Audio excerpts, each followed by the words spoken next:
Is there a second? Second. All those in favor? Aye. Aye. As a reminder, this meeting is being recorded by Marshfield Community Media. Michael, do you want to give us the town administrator report and updates on the vaccination and COVID-19 testing clinic? Yes, thank you, Mr. Chairman. I had a meeting with PMA, who's our project manager for the police station and DPW building, and we discussed issues about the asbestos removal on the bricks and the mortar, demo of the police station, AC humidity issue, DPW installation of steel at their project. Had a meeting with our HR director, Danielle Kerrigan, to discuss ongoing staffing issues. Had a meeting with James Marathis regarding 328 Ocean and 50 Ocean Street. Meeting with the police department on budget and grant issues with the Ann Bastille, our town accountant. Meeting with Chief Simpson and Ann Bastille to review fire department's overtime. Weekly police project meeting with owner, architect, and contractors to review outstanding issues on the project, including the asbestos removal, EOC installation of the TV monitors, trim, painting, touch-up, landscaping, and photovoltaic installation of panels. As folks drive by the police station, you'll see the bricks are all off the building, and it's the intent that the building could be down by the end of this week. Conference call with outside counsel on interrogatories on a legal case, meeting with the North River Art Society and Fred Russell, our maintenance director, to talk about ongoing maintenance issues for the GAR Hall, which is owned by the town. Participated in a listening tour at the Select Board at St. Anne's Parish Hall. Lunch meeting with Chairman Darcy to review ongoing issues of the dog park, the FY24 budget process, special town meeting. Meeting with Bill Grafton to review ongoing Concon issues with Couch Beach, Article 97, maintenance on conservation land and tree removal on conservation properties. Meeting with Ann Bastille and Lisa Clark, our treasurer-collector, to discuss the FY23 budget and FY24 budget, free cash and debt service. Participated in the check presentation with the Select Board, with Plymouth County Commissioners, Treasurer O'Brien, DPW, for the presentation of $1.7 million of ARPA funds for the water project on Surf Ave. Participated and stopped the bleed classes at the Maritime Center with the Marshfield Fire Department.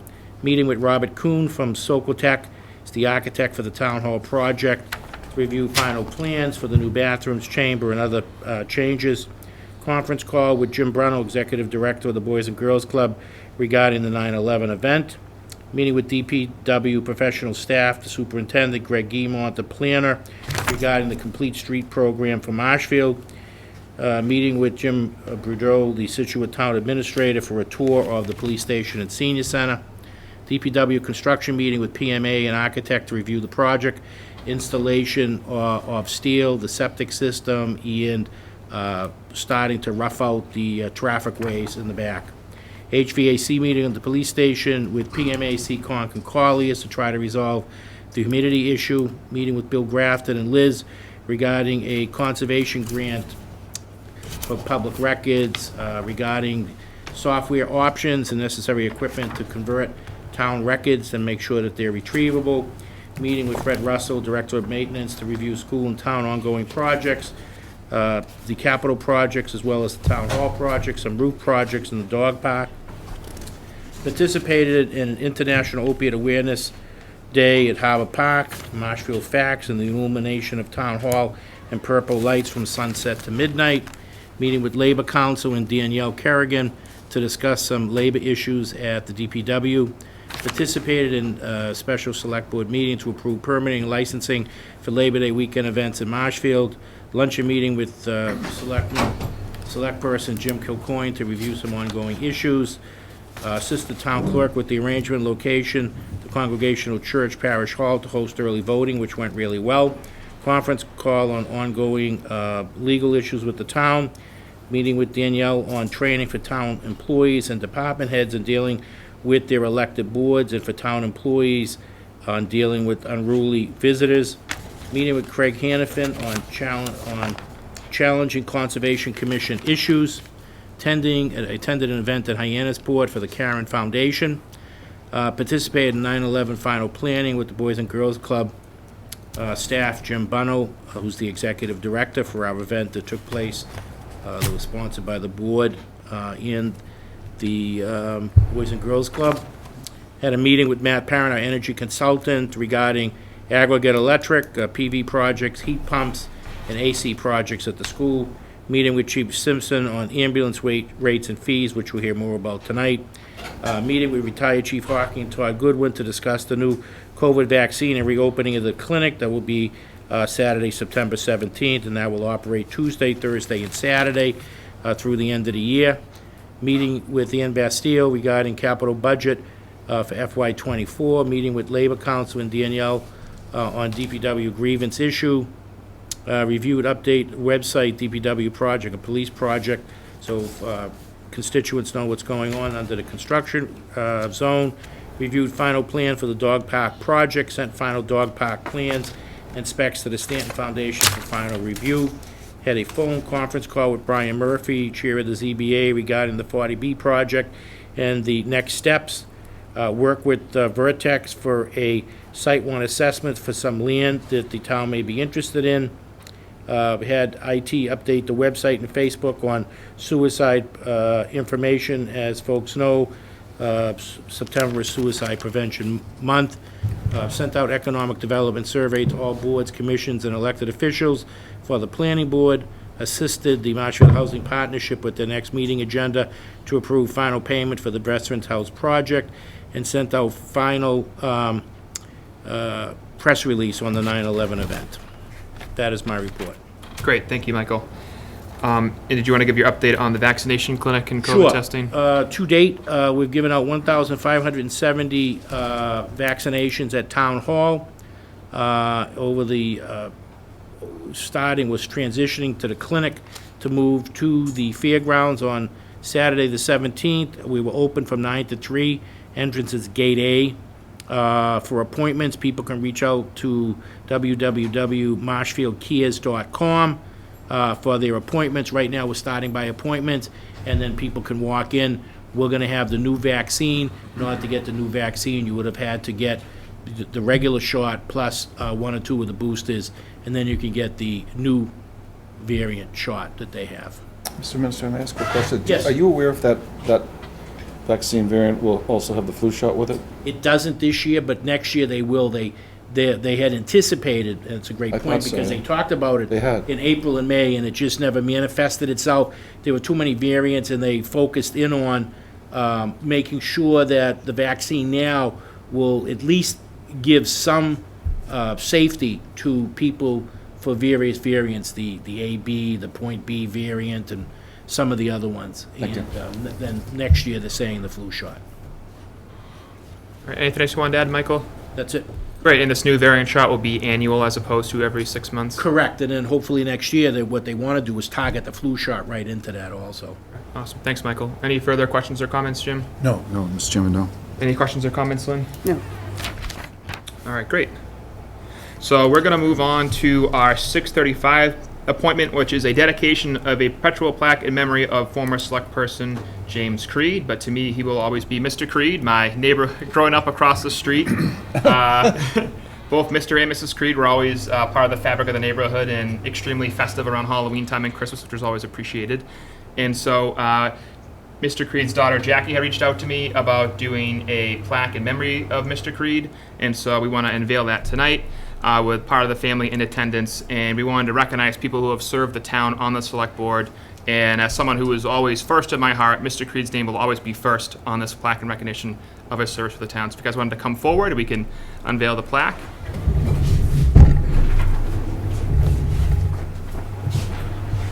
Come right over, Mr. Chairman, and I'll snap a picture.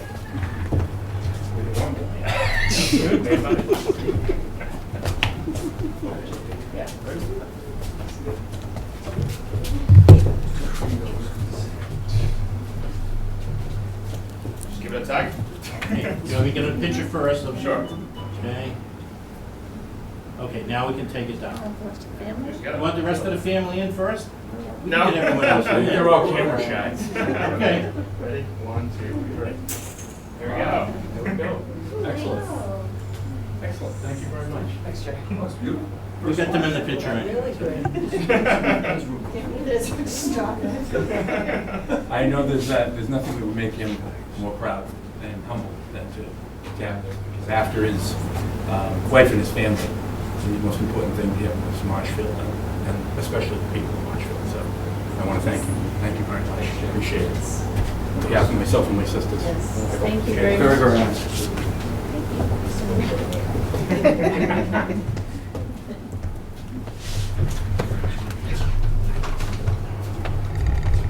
Would you get back to regular business? You're welcome to Less cheerful stay. business, unfortunately. All right, our Sure, you 6 won't be.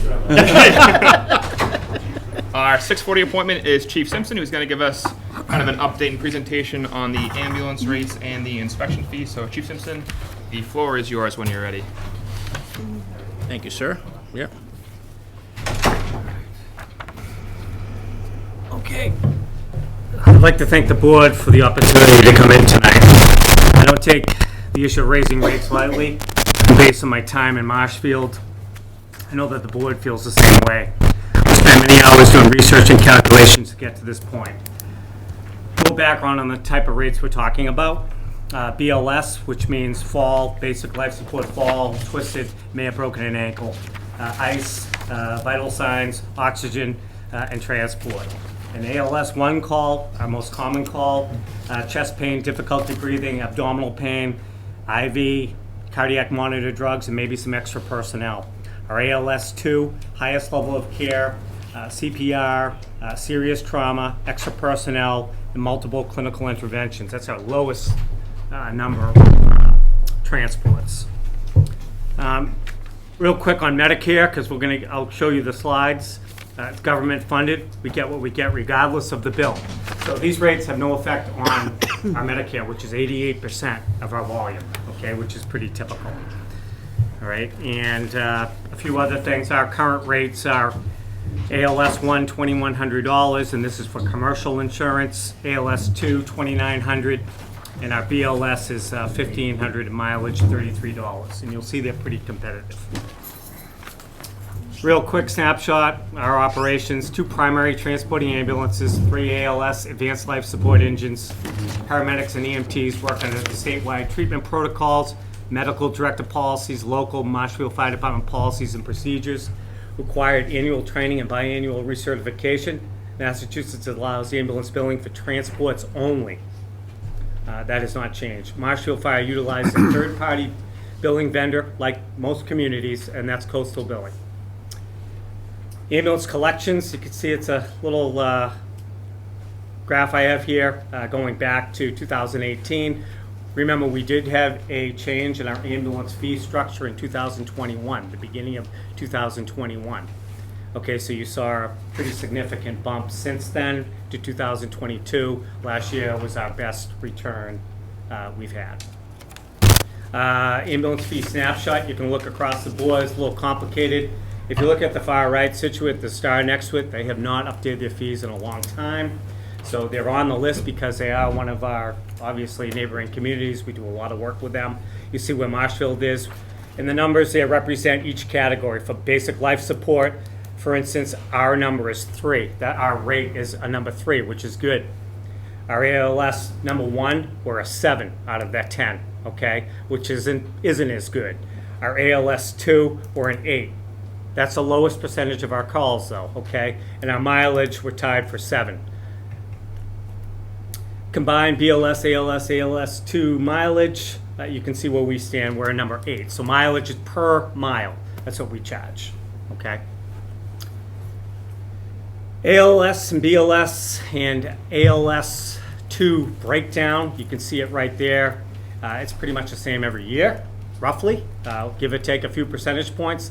BLS calls about 39%, ALS 1 calls 59%, which is our largest type of call volume.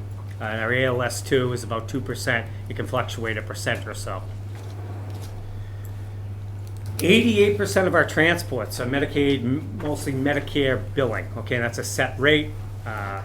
For our commercial insurance rate, what we have right now for that 12, actually it's about 11% of our call volume, because there's a couple other categories we're not going to get into tonight. Our commercial insurance right now, if I was going to go to the hospital today, in other words, it'd be $33 a mile. The ALS 1, if I had chest pain, for instance, they had to give me an IV and drugs, it'd be a $2,100 charge against my insurance. If I was extremely ill, they had to do life-saving procedures on another level, I bring extra personnel, they charge my insurance $2,900. And obviously, if I had a slip and fall, hurt my knee, ice, bandages, transport to the hospital, I'd be charged $1,500. Now, if you look on the big category, which is Medicare, those are your set rates for our region. Our mileage is $8.10 per mile. We can't go above that. The ALS 1 rate, which is our most frequent customer, $498.49. And Medicare only pays 80% of that, okay? The rest of it is a write-off, all right? There's no additional anything left. And then the ALS 2, that small percentage, $721, and it's also, Medicare pays 80% of that. The rest is left for the customer's alternative insurance, the patient's alternative insurance, or it's written off. And then you can see your BLS as well. A lot of numbers, trying to get through this. It is a lot of numbers, but there are some factors to consider for the fee adjustment. Obviously, the increased cost of providing EMS services. We all know everything is increasing in cost. We've remained very stable. Staffing, equipment, supplies, and then fuel. An adjustment up will not impact those on Medicare and Medicaid, and that's important for everybody to know. This will have no impact on the majority of our patients. Okay, people need to know that. Policy process in place to review individual hardship requests.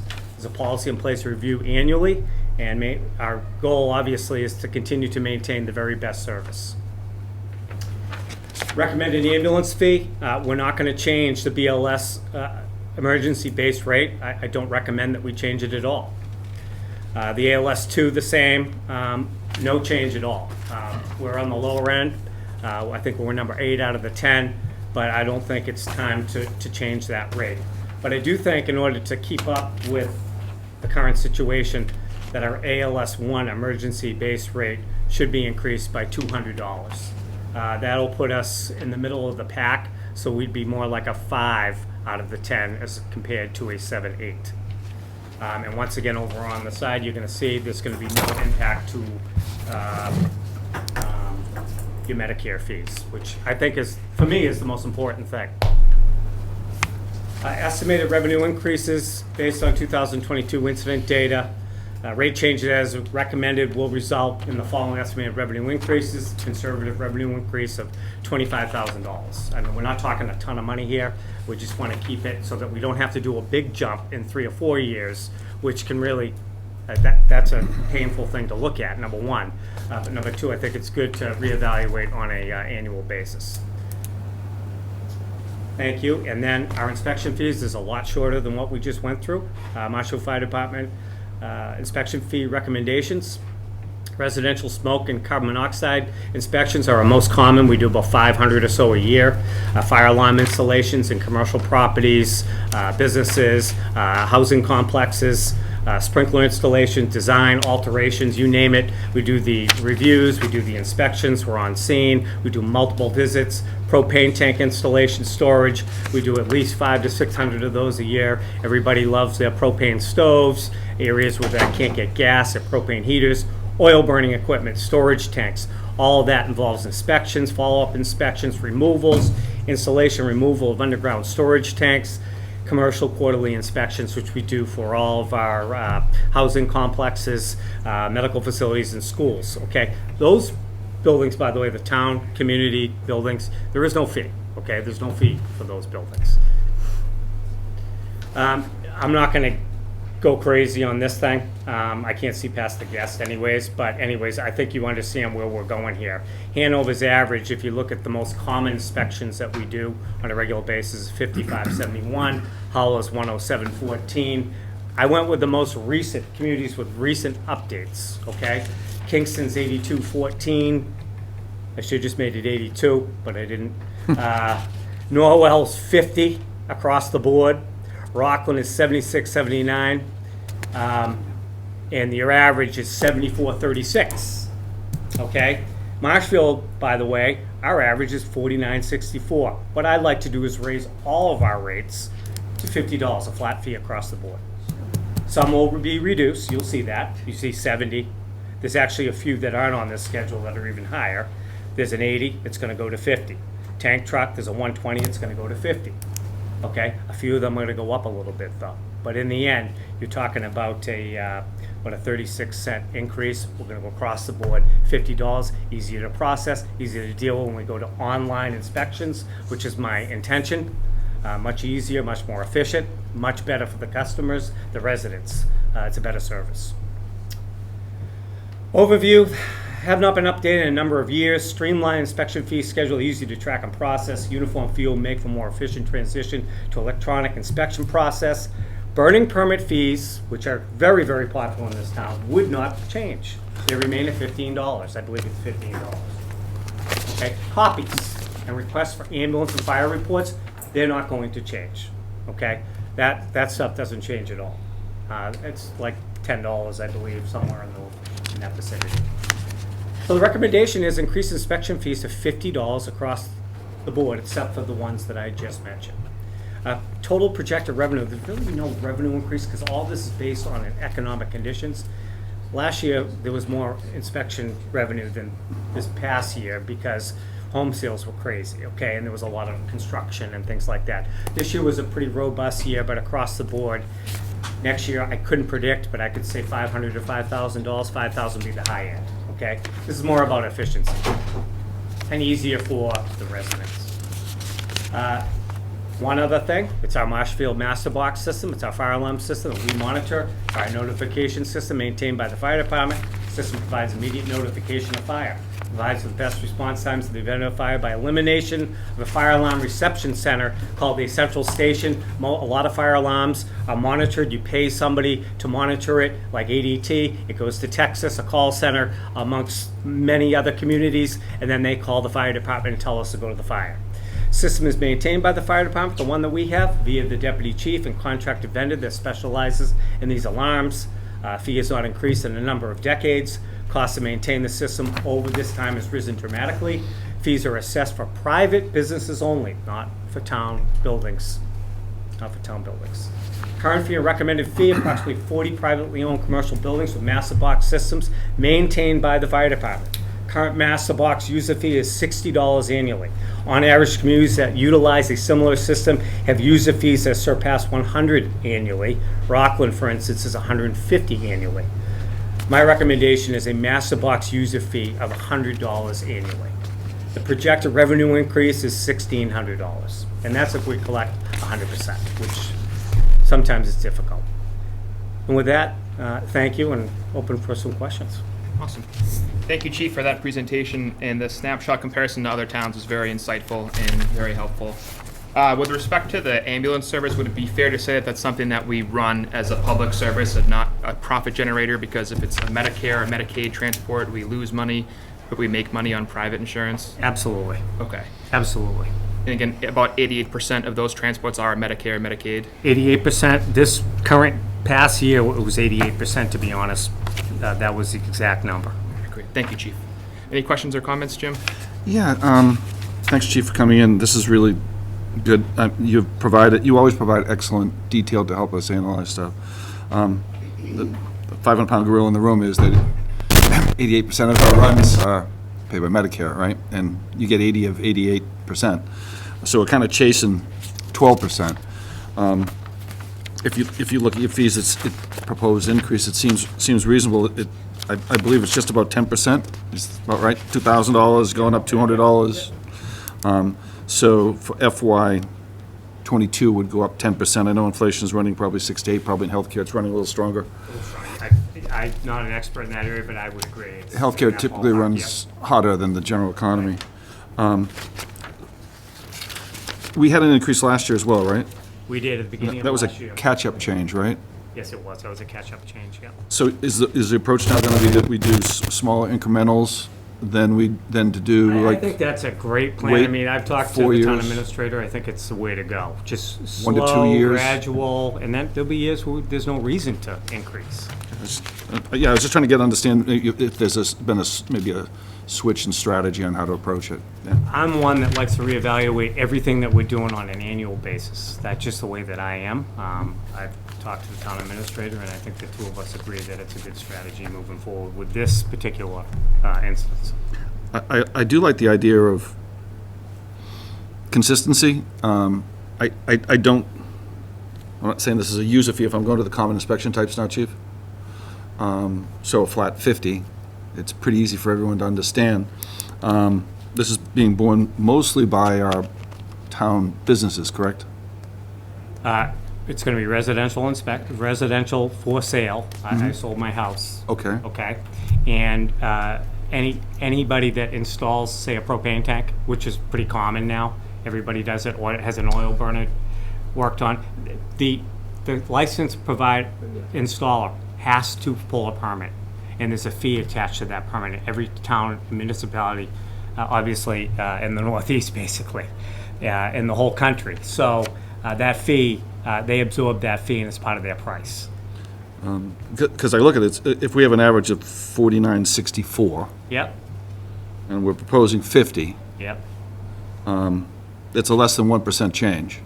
Yes, absolutely. So, I mean, there's a lot of restraint being offered there on the part of your team, with an average of 74.36. I just want to point out to the public, so on the ambulance side, we may be running a little higher, but it's only for 12% of the delivery. A couple hundred calls a year, to be honest with you, Mr. Kilcoyne. It's a couple hundred calls, maybe 300 calls a year out of our 25, transports rather, out of our 2,600 transports. It's a small number. And so I assume, Mr. Chair, that, Chief, that for one of your personnel to go out and do these types of inspections, $50 is probably just barely covering cost of delivery of service. It was never intended to cover costs. It was always Yes, no, intended as I know it's not a service. user fee. Yeah, It's a service. I thought it was just an easier, it's a streamlined way to do it. We did it where I came from, and it worked out fantastically. I think people are really gonna like looking at that fee schedule and go, oh, this is so much easier, instead of going through all the different numbers and the ideas. But you're right, it doesn't, we do not cover our costs with that. Right, yeah, I was just trying to draw out that it's not a user fee, this is basically barely covering cost of service, if not covering cost of service, so it's something we do for the public I would agree. at somewhat of a loss for the fire department. Correct, it's not intended ever. was As a intended to be revenue money. generator. Exactly. Correct, I just wanted to point that out. Yeah. Thank you, Mr. Chairman. Thanks, Jim. Any questions or comments? I have just a couple questions. I'm a little bit familiar with the ADT and that monitoring system.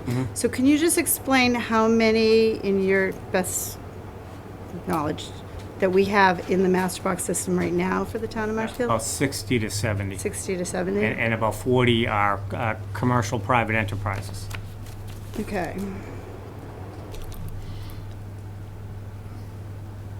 And is there any plan to increase that service to the commercial We can sector? offer it whenever a new does that building work? whenever there's a new building. Yep. We can offer it, but typically, a lot of the new building owners, it would be something, it's in the bylaw. We can Right. offer that, but they have the choice now. They can install the master box system, or they can go with their own private central station alarm, which they contract with somebody.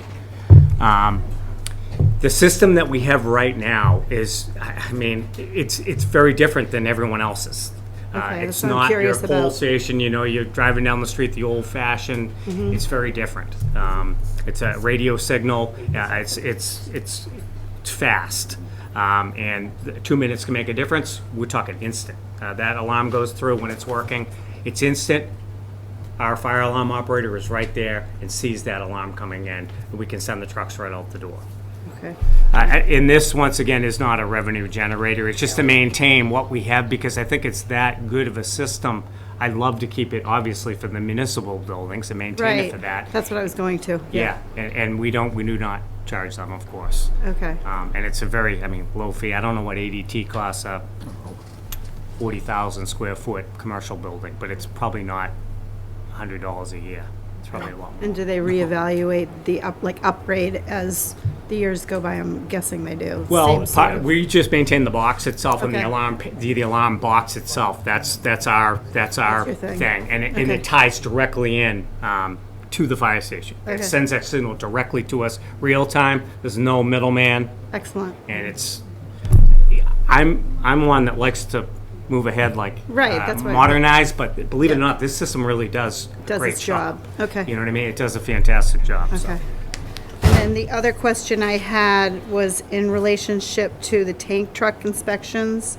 I'm with you on the $50 across the board, streamlining and making that simpler, but I did notice a couple of them, the prices dropped, which I'm guessing the amount of calls that you have to do those tank inspections are minuscule. I mean, They are what low. is- I would say tank truck inspections, let's just say probably maybe 50 a year. Okay, that was the But question. 50 times 120, Well, it could be, it's an- you know, it's it a adds up. difference, yeah. Yeah, It's a it does add difference up. of No, you're absolutely right. $70 per, so. Yeah, you're absolutely that's- right. There's a couple, just, but Right. that's not a Yeah, significant it's not significant at all. difference to, okay. All right, thank you. That's it. Thank you. All right, thanks, Appreciate Lynn. your, thank you. All right, so I'll go ahead and make a motion to approve the recommendation of the fire chief to increase the ambulance rate for the ALS one to $2,300, which is an increase of $200 per run effective October 1st, 2022. Is there a second? Second. All those in favor? Aye. I'll make a motion to approve the recommendation of the fire chief to set the fees at $50 per fire inspection effective October 1st, 2022. Is there a second? Second. All those in favor? Aye. I'll make a motion to approve the recommendation of the fire chief to set the fee for the master box user fee at $100 effective October 1st, 2022. Is there a second? Second. All those in favor? Aye. Aye. And Jeff, if you want to stay put, I don't want to keep you any longer than we have to. I'll do action item number 2 very quickly. That's just a discussion vote on the use of ARPA funds to purchase a new fire truck and EMS funding for MIH. 2 things I think we need that are very important if you wanted to add some more context. Do you want me to speak now, Mr. can, Darcy? yeah. Okay. Fire engine, real quick, we have 5 fire engines, typically 2 on reserve. Of those 5 fire engines, the average mileage is a tad over 75,000 miles. We have 2 fire engines that are already outside of their lifespan, which on average is about 10 to 12 years. We have 1 fire engine. One of our engines is actually a 2000 model with 126,000 miles on it.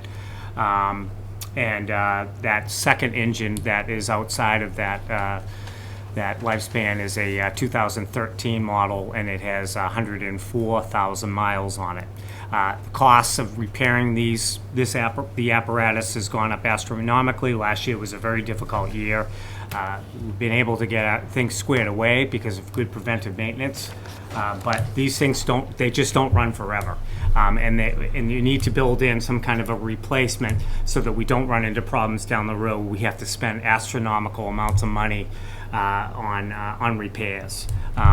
Right now, they're offering a couple different programs through one of the manufacturers that we dealt with in the past, and they can actually give us something, not give us anything, of course. They're selling us something where we'd be able to get like a $700,000 truck, okay, for considerably less. And a pumper right now, on average, you're talking around $750,000, $800,000, depending on where you go. And the turnaround time right now for an ambulance is 2 years. We've seen that. We weren't told that, though, when this all started. We were told less than a year. Okay? And now an engine is up to 3 years. Okay, so if we order an engine today and we have it built the way that we want it, we're talking 3 years.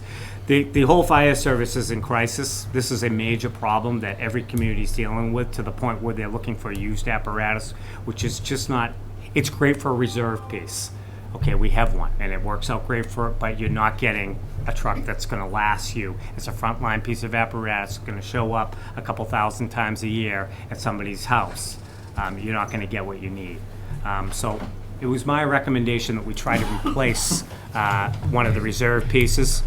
I'll be honest with you, I've never seen a fire engine with over 100,000 miles. It's pretty common to replace prior to that. But they have a lot of miles on because there is a lot of area in this community that's big, okay? And there's a lot of travel time, and that's why the mileage is so high. It's not, they're not being abused, but they work. They work. So a basic fire engine, basically, we're looking at about $700,000 across the board. That would be enough to outfit it with some hose, a few extra things that we would need, attack lines, a couple tools, but it's basically what you get. And we'd be able to get delivery of that truck, we've been told, if we sign early, by late next spring. It's already on order. We even have time to make some adjustments to some of the equipment and some of the compartments. So it's an opportunity as opposed to waiting 2.5, 3 years. I don't think we can wait 2.5, 3 years. That's my concern. When things start to break down, they break down bad with fire trucks. That's my experience, and I do have a lot of experience with that. Transmissions go, chassis start to snap. I can tell you some nightmare stories, but I think it's the right thing to do. It's an opportunity. I appreciate the opportunity to sit in front of you tonight and talk about this. It's definitely a need. These fire engines are staffed by paramedics.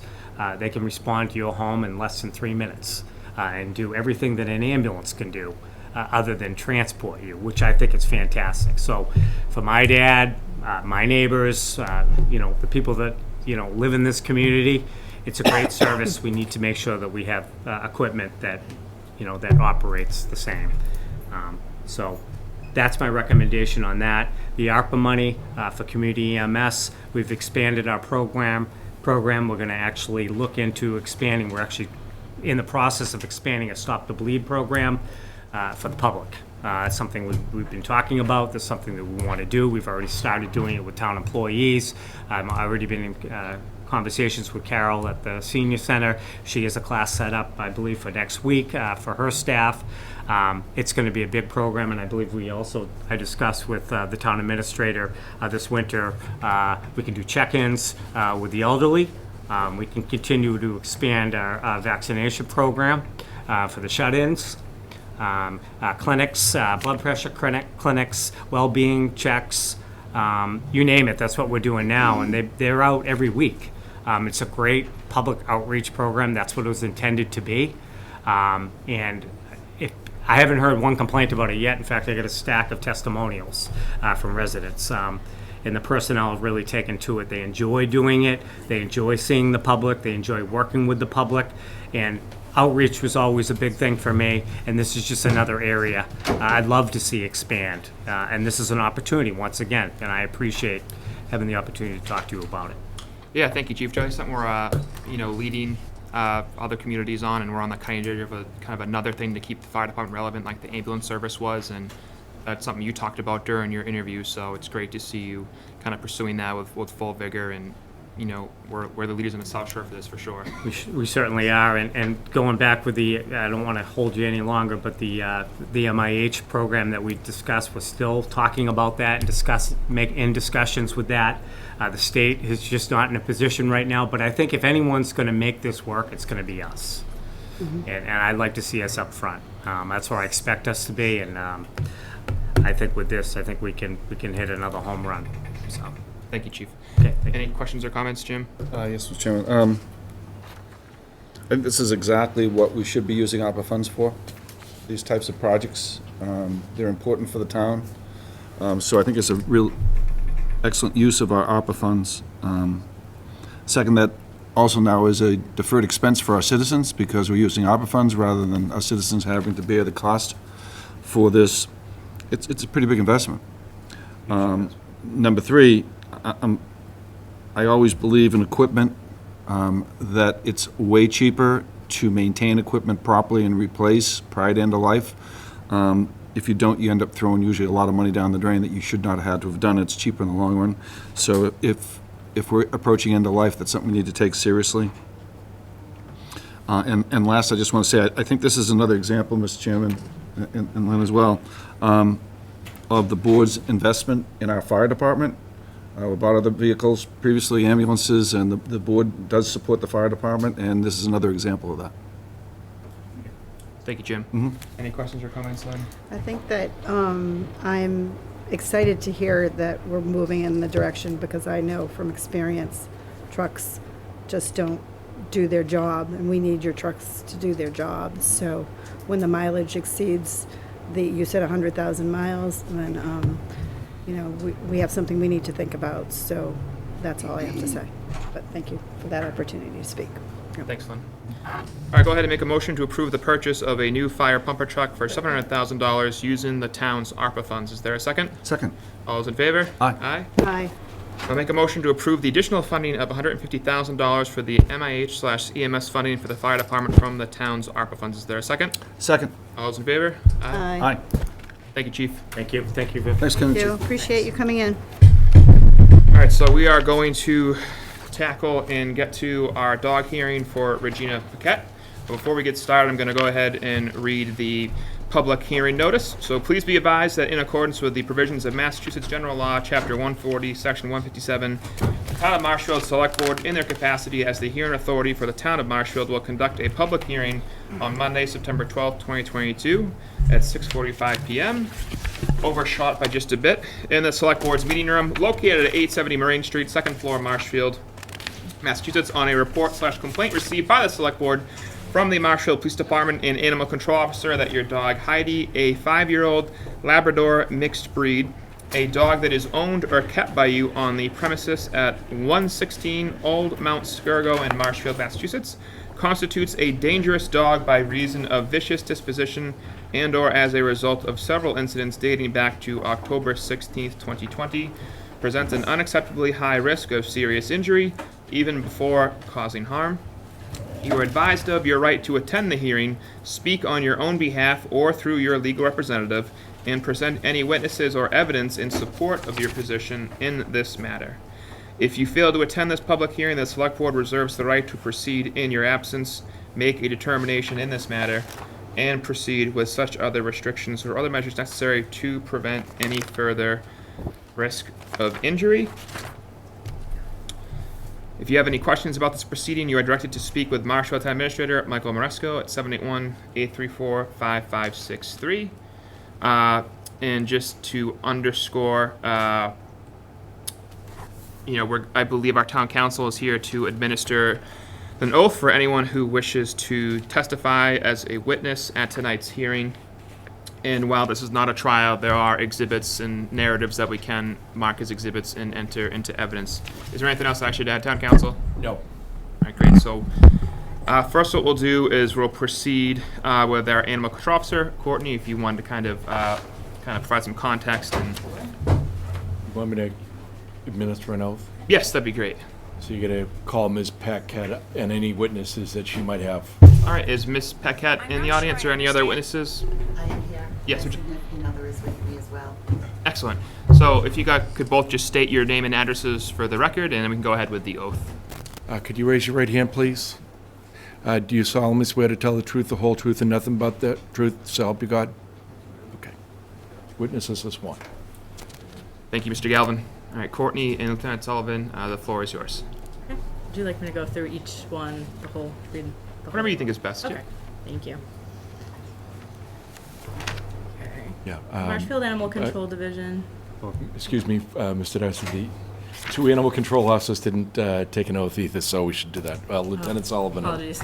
Yeah, no worries at all. Yeah, we'll do that again. Yep. Do you also swear to tell the truth, the whole truth, and nothing but the truth, so help you God? Yes. Yes. They're all sworn now.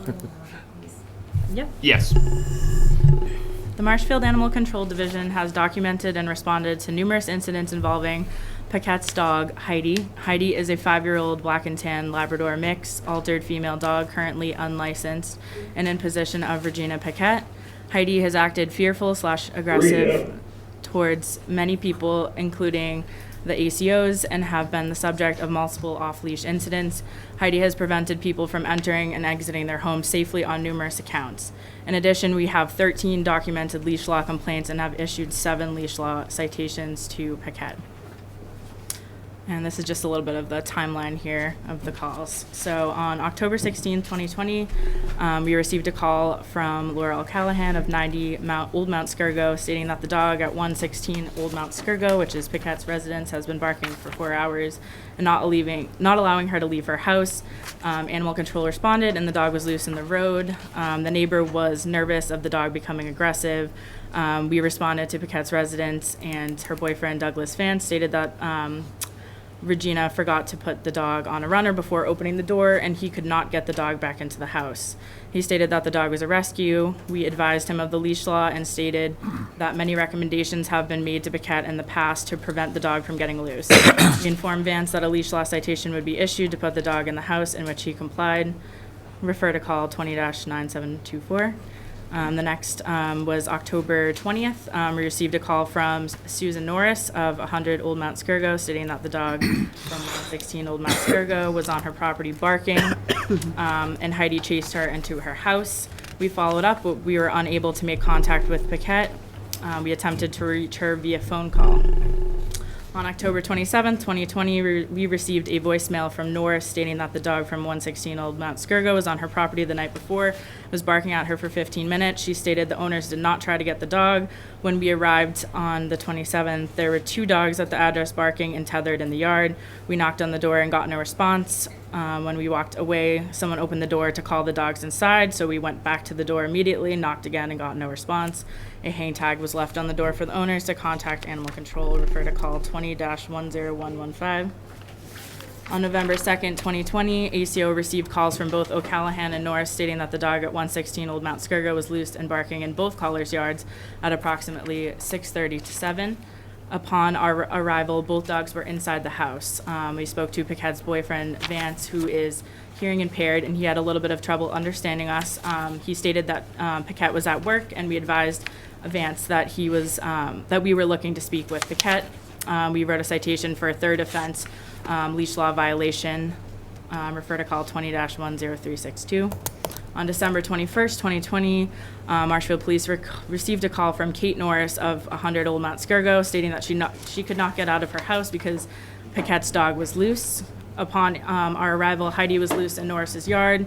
Paquette's boyfriend was yelling at the dog at the time and stated that she slipped out of her collar. Shortly after, he was able to get Heidi into the house. Refer to call 20-12076. On January 1st, 2020, Marshfield Police received a call from Kate Norris stating that both dogs from 116 Old Mount Skirgo were in her yard and not allowing her to leave the house.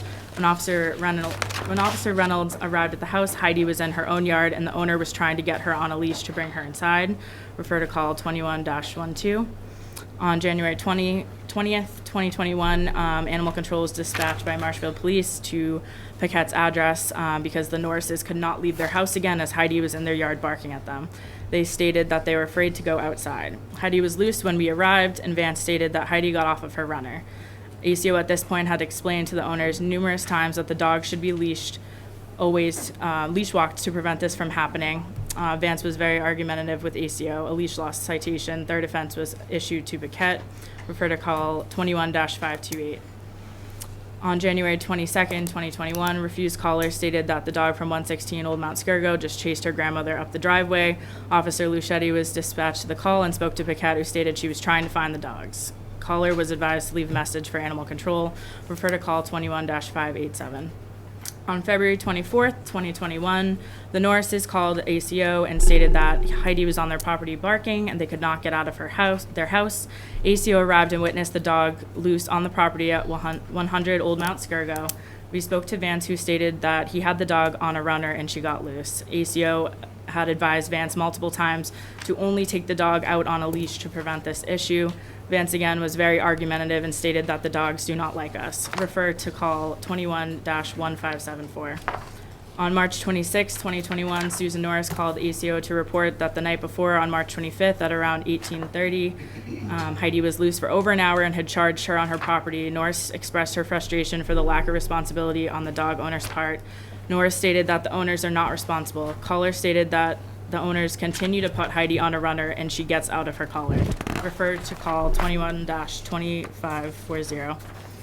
On Sunday, March 28, 2021, Animal Control issued a letter of violation in hand to Regina Paquette at approximately 12:30. Letter for reference is at the end of the timeline. Referred to call 21-2601. On June 12, 2021, Kate Norris reported that Heidi was outside her door barking and would not let her leave her house. Dispatch spoke with Regina, who stated that she was trying to get the dog back in the house. Message relayed to ACO for follow-up. Refer to call 21-5386. On February 12, 2022, Kate Norris reported that Heidi keeps running into her yard. When Animal Control arrived, Heidi was loose in the road in the Norris's yard. ACO was able to corral the dog back to her yard with the ACO vehicle, and the owner was able to grab her to put her in the house. Norris stated to ACO that Heidi was loose for over 2 hours, charged her, and chased her into her garage. A leash law citation, fourth and subsequent, was issued to Paquette. Refer to call 22-1710. And lastly, on June 28th, 2022, Sue Norris reported that Heidi chased her, but that she was okay and back in her house. When animal control arrived, Heidi was contained in her house. Norris stated that she was loose for over an hour. Refer to call 22-9249. Another fourth and subsequent leash law citation was mailed to Paquette. That is the end of our timeline right here. Thank you, Officer Ellis. Do you have anything else you wanted to add, Lieutenant Sullivan? Nope. All right, so before we dive into questions from the board, I'm just going to go ahead and make a motion to mark the timeline report presented by Officer Ellis as Exhibit A, and then citations 1 through 7 as Exhibit B. Is there a second? I would second that. All those in favor? Aye. All right, great. So, Officer Ellis, I would say that historically this is something where we take a progressive approach when we have a dangerous dog. So based on your collective professional experience, what would your recommendation be in this instance? I do believe from the list of recommendations from Chapter 140, 157, that basically, my opinion, I think that the dog should be humanely restrained, provided, however, that no orders shall provide that a dog deemed dangerous be chained, tethered, or otherwise tied to an inanimate object, including but not limited to a tree, post, or building. And I also recommend that the dog be confined to the premises of the keeper of the dog, provided, however, that confined shall mean securely confined indoors or confined outdoors in a securely enclosed and locked pen or in a dog run area upon the premises of the owner or keeper, provided further that such pen or such dog run shall have a secure roof, and if such enclosure has no floor secured to the sides thereof, the sides should be embedded into the ground of not less than 2 feet, and provided further that within the confines of such pen or dog run, a dog house or proper shelter from the elements shall be provided to protect the dog. At this point, we have written our recommendations, and they have not been followed, up until this point of not putting the dog on a runner and that sort of thing. So I do think at this point that the dog does need to be contained properly on the premises. Thank you, Officer Ellis. Jim, you have any questions or comments? I'd like to reserve maybe some for later. Sure. Do you know, Mr. Chairman, if there is any other person that supports the finding of a dangerous dog that might be here would want to speak? I assume that Lieutenant Sullivan or the chief would support the recommendation of their ACO. Yes. Anyone from the public? Are you asking if there's another witness, Yes. Jim? Yeah. I don't think there was another. Anyone witness. here? Okay. All right, yeah, so. Just want duly noted that. You're going to get Yeah, a chance to speak. yeah, so once we're There done was with an Officer opportunity. Ellis, we'll circle back to Mr. and Mrs. Paquette. Yeah, we presented that to the public. Yes. All right, any questions or comments, Lynn? No, I would accept your recommendation. All right, so we will move forward to Mr. and Mrs. Paquette. If you would like to come forward and offer any testimony.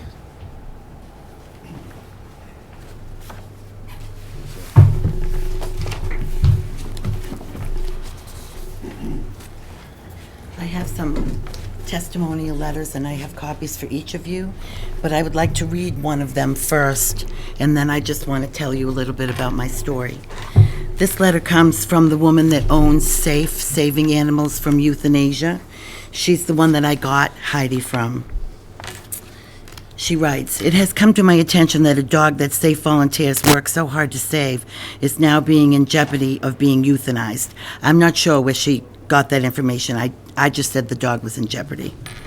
Heidi's history is this. She is a mixed hound with one of 49 other dogs removed from a filthy trailer in Florida. They were dirty, loaded with fleas, so much so that within minutes of loading these dogs into our 2 vans, our drivers' windshields were covered with fleas. The hound dogs were kind, scared dogs, but no one ever showed aggression. We brought them to our veterinarians to be brought up to date on their shots for fleas, tested for heartworm, spayed, neutered, microchipped. This was all at a considerable expense. This is what rescuers do to fix irresponsible pet ownership. These dogs would only be able to be placed with a responsible owner who was willing to work with their dog through socialization while making sure they were cared for and loved. Heidi has exactly that kind of owner we wish all dogs for. She is now well cared for, emotionally stable, and vet care is up to date. Heidi is a good dog. She no longer crawls on her belly in fear, but is instead happy and playful. As normal for a hound, she sometimes escapes to play. As a responsible owner, Regina has worked hard to appease and correct that which bothers the neighbor. She has hired a trainer at the cost of $375. She has put up a dog run at the cost of $300. She installed new storm doors so the dog couldn't get out. I had to replace all the windows on my side of the house that looked over to the Norrises at a fee of $9,000. I have a letter from my vet that clearly states that the dog is not aggressive. I have a letter that was previously presented to the court that the dog, it was my trainer that wrote a letter, and those were left with the court. If this Norris family is so concerned about my dog, then why aren't they here? Why haven't they gone to court the 4 times I've had to go to court without pay? Last year, I was a healthcare hero. I'm a respiratory therapist. I work every day in the field. These people are home and don't have anything better to do. My dog was with me for a year and a half before she ever escaped, and that's when they got a puppy. I'm not saying anything bad about getting a puppy. God knows I love dogs, but she saw the puppy. That's why she runs to that house. She has a pack mentality. She wants to play. She has never growled at anybody, and I would like to speak to the dog officer that says she was aggressive, because she is not. Yeah, but just one moment. So if you have any questions for any of the witnesses here tonight, I just ask that you direct them through me. But Okay. you're more than welcome to ask any Okay, questions. I just want to finish what I have to say. Sure. I am currently, I've lost my husband. She is my emotional rescue dog, and if I could afford to go to a psychiatrist, I would. But instead, I have her.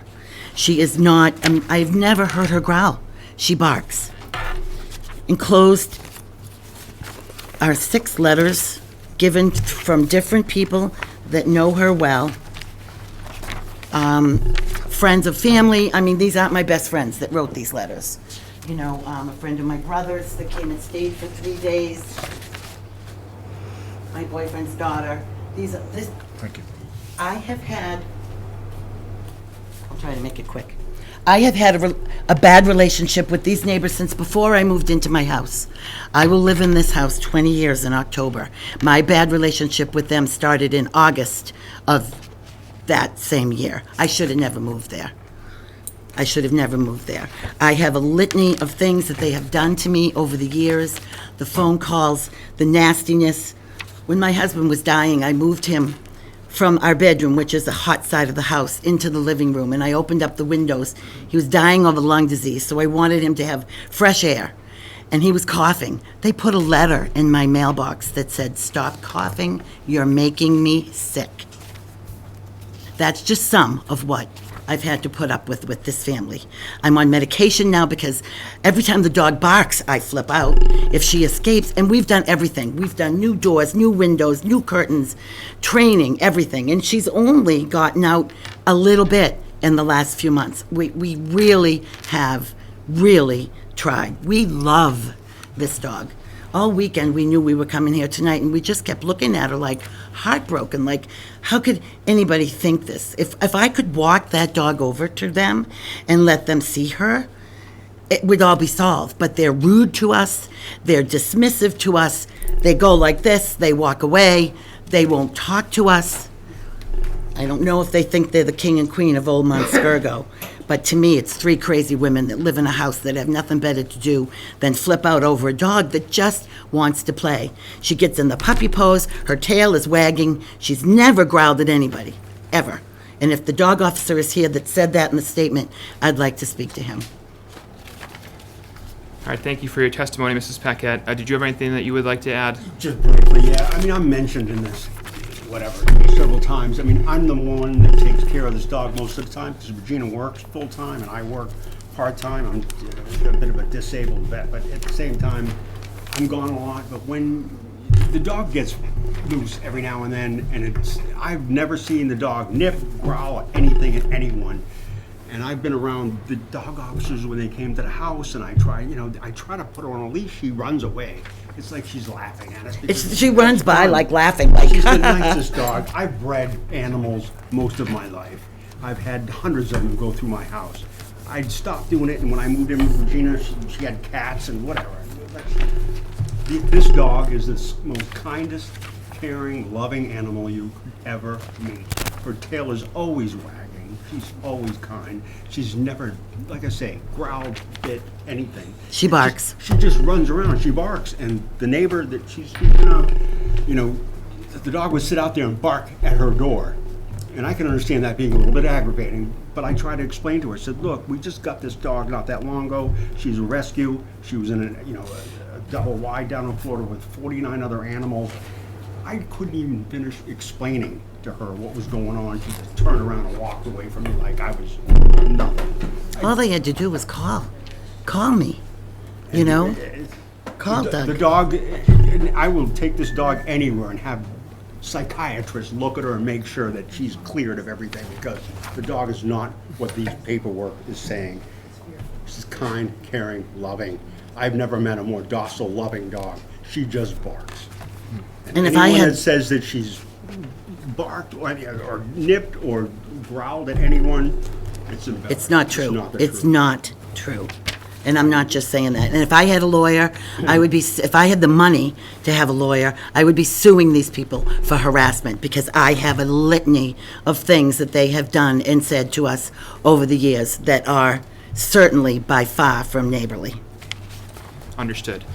Okay, so before we get into our questions for you, and I will direct your follow-up question to our animal control officer, and just to be consistent, Officer Ellis, you can just direct your answer through me, and if you have a follow-up, you can direct your question to me once again. But first, I'll go ahead and make a motion to mark the letters of support as Exhibit C. Is there a second? Second. All those in favor? Aye. Aye. All right, Mrs. Paquette, you mentioned that you had a trainer come by to help with your dog. How many sessions did the trainer go She through? came a couple of times. It was $125 a time. But she left me the tools. I bought a clicker. I did everything, and she, if I could afford to have her come once a month, I would, but I can't. But she was very effective in what she told me. And if you look at the dates, and you can see even up to now, it has significantly dropped off. It's definitely showing that we're trying. It's not like we're not trying. The second she gets loose, I'm like spastic, because A, something could happen to her. She could get hit by a car. I live in the woods. Anything could happen to her, and I love her. And B, I know the police are going to be in my driveway any minute, because these people next door have no life. Understood. And would you, if you're comfortable saying, like, which trainer did you use, or what, I guess? Her name was Mara Porter. Okay. She's from Marshfield, and she lives in Quincy, and she would come to my house. And I had letters from her and my vet, but I brought those to court the last time, and they got lost down there. But I did present those to the court down in Plymouth. I'm getting like a criminal. I've lived in this town 60 years. I've never been arrested. I've never been in jail. I follow the laws. I vote. I do everything right. I rescued a dog, and now I'm being crucified for it. And I should not be punished for it. And most importantly, Heidi shouldn't be punished for it. Understood. All right, and I will direct your question to Officer Ellis. Lieutenant Sullivan, would you like to answer the follow-up question that Ms. Paquette posed earlier? Okay, you can just direct it through me, Courtney. Okay. So I've been out there a few times and have been out with the dog actually face to face. In my opinion, I do think that some of the barking that she's been doing at us or at strangers, raising hackles. I have not seen her growl personally, but it is a bark that I would consider, in my experience with animals, to be almost a warning or fearful kind of bark. And fearful can sometimes lead to aggression down the line, for sure. Understood. Did you have a follow-up question you wanted to direct to me? Well, I can bark sometimes and seem fearful, but, big deal. I have a question. A few times you've been to the home? And you could just direct it through me. You gotta talk to him. Oh, I'm sorry. Thank Has you. it been a few times? I've known her to be there twice. Once was just pulled in the driveway and the dog was already inside. And the first time, she actually did help me. I think you were the one who helped me, with sort of help. But, there was no growling, there was no bark. It was She's just a I rescue. just Part of don't her understand behavior. why this whole thing is even going on, but anyway, you've only been there twice. There's another gentleman that's been there a couple times, and, you know, I just want to add one more thing. we have a run for both of our dogs. Which the reason we dog do is officer we- said was I'm getting a awesome. new hip in a month, thank goodness for the VA, and her hip is bad too. We would walk these dogs up and down the street, but we can't. So I built a run so they have that area to run back and forth. And 99% of the time, that's all they do. We let them out for a half hour, they do their business, they come back in. They, you know, and the other one gets loose every now and then too, but doesn't go Yeah, we have anywhere 2 dogs. Nobody talks about because that vicious little pug. This one is just, you know, she wants her freedom. She, you know, she was living in a double wide in Florida with no one, no leashes, no anything. She probably had to fight for her own food, 49 other animals. We Okay. saved that animal. One other thing, these neighbors, they had a dog that they never leashed, that came over every morning in my yard and did her daily business and then tore my trash apart for 4 years until she passed away. Did I call the police? No. They have a pool in their backyard, tons of late-night pool parties with the kids. I would sit on my couch in the living room and listen to them having fun. Did I call the police? No. At my wedding that was in my yard, I invited them. I told them I was having a band. The sound thing is 10 o'clock. They called the police at 8 o'clock. If these people want to keep calling the police, they should be the one that's paying for it, not me. Not me. And to answer the question earlier, Officer Ellis, would it be fair to say that among the visits that you cited for Marshfield Animal Control, that it was a combination of yourself and then our previous ACO, Mr. Webb? Yes. Okay. Did you have any questions or comments, Jim? Just a quick one here, reserved right on this a little further, Mr. Chairman. From the records I see, getting at them trying to resolve this issue, you know, are people acting in good faith or not good faith, right? 2020, there were 5 calls. 2021, there were 7 calls. 2022, there were 2 calls. So it kind of, in my view, supports trainers' efforts, storm doors, window being placed. We've done everything. So I just did want to note that I did hear that, and I listened to that. And I do understand sometimes people can be challenging. We love her. I mean, I woke up the other night, she was laying against me in bed with her arm across me and her head on my pillow. That's not a vicious dog. Yeah, and I just want to underscore, too, that there's a full spectrum of things being considered here, but Heidi is not at any risk of being euthanized or anything on that front. So if that was a concern that anyone else has, that's not on the table. It would not happen. Yeah, right. Do you have any Thank questions you. or comments, Lynn? No, thank you. I'm okay. All right, great. Did you have any other closing comments you wanted to make? I think if this continues, that maybe somebody might want to have a conversation with them and tell them, call Regina, go over there. You know, the dogs are, you know, if she comes to my door, the dogs can't get to that door. She could very easily knock on that door. I could bring that dog out. This could be easily rectified. I am an emotional wreck. I am on medication because of this. I would love for it to go away. Understood. All right, well, thank you both for your testimony tonight and for the letters of support.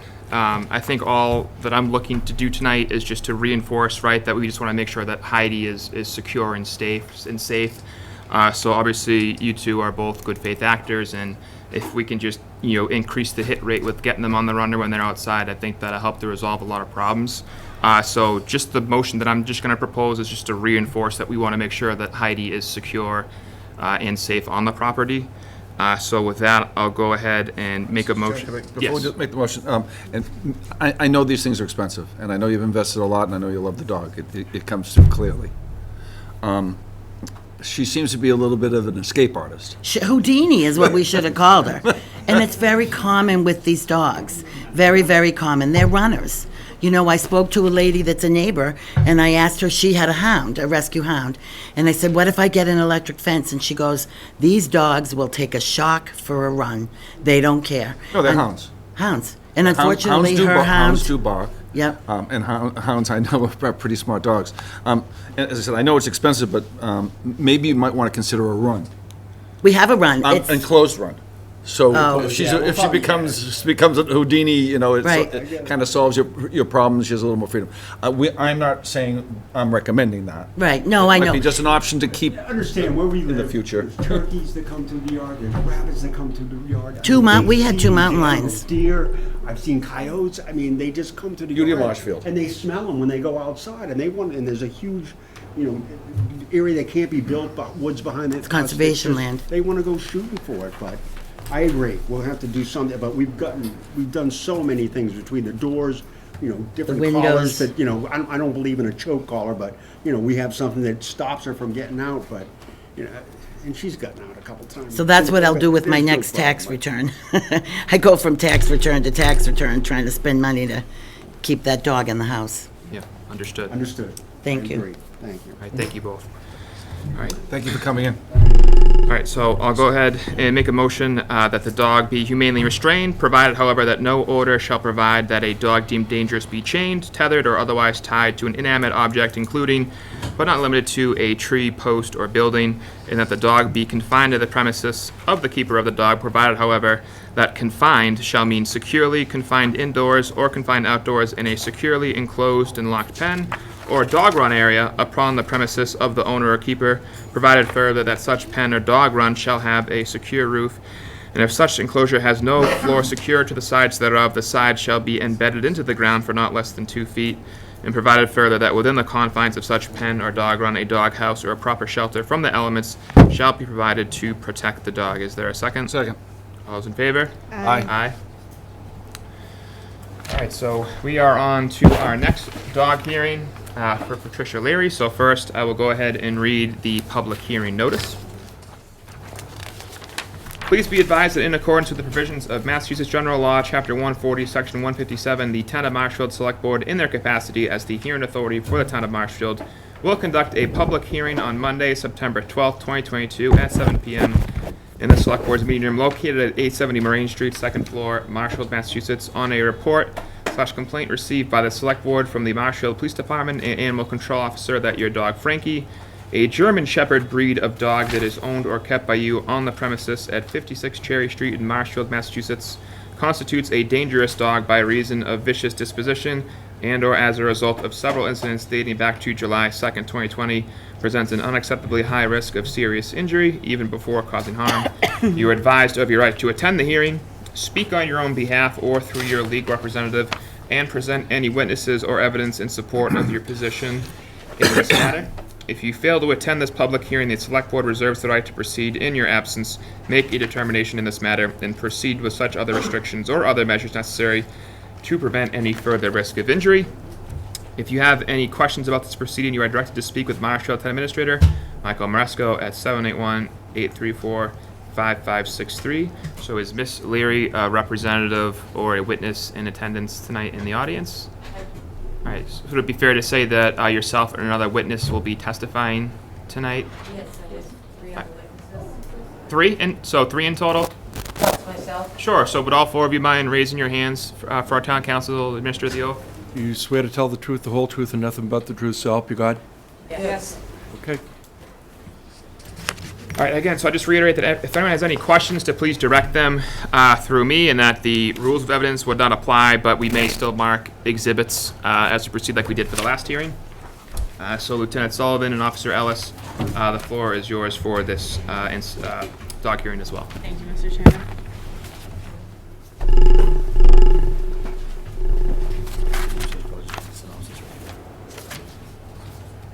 Just my letter, okay.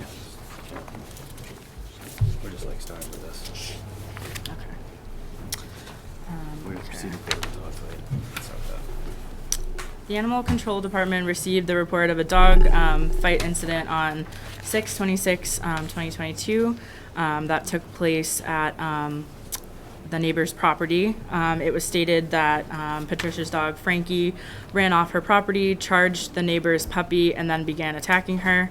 The owner of the dog was physically injured from trying to break up the dogs and is very concerned about another incident occurring. Although there were no puncture wounds on the puppy and no quarantine was necessary for Frankie, we do have reason to believe that Frankie is reactive and or possibly aggressive with other dogs. In the past, on 7/2/2020, there was an incident because Frankie was off leash and got into a fight with another dog. Due to the severity of the fearful aggression / reactivity towards other dogs as stated by your neighbor, we are making recommendations. This is the list of the recommendations I made previously for the dogfight incident. My recommendations at the time were consult with a trainer regarding Frankie's recent incident and discuss how to prevent an incident from happening again. If Frankie is to be outside the house or on public way or land, use a muzzle and or keep him on a 6-foot leash at all times. Do not allow Frankie in the yard unsupervised unless on a tether away from your property line or on a dog kennel with 5 sides. And do not allow Frankie to greet new dogs on or off leash. I have been speaking with Miss Leary over the course of since this incident happened, and I will say that she has been very proactive in making the right changes for Frankie, including putting up a new fence to secure him more properly. All right, thank you, Officer Ellis. Did you want to add anything, Lieutenant Sullivan? Nope. All right, so I'll make a motion to mark the time limit report as presented by Officer Ellis as Exhibit D. Is there a second? Second. All those in favor? Aye. Aye. All right, so with that, do you have any questions or comments, Jim? No, not at this time, Mr. Chairman. Any questions or comments? No, not Lynn? at this time. All right, thank you, Lieutenant Sullivan, Officer Ellis. So with that, we will turn to Miss Leary and her witnesses. If you wanted to come forward and have a seat at the table.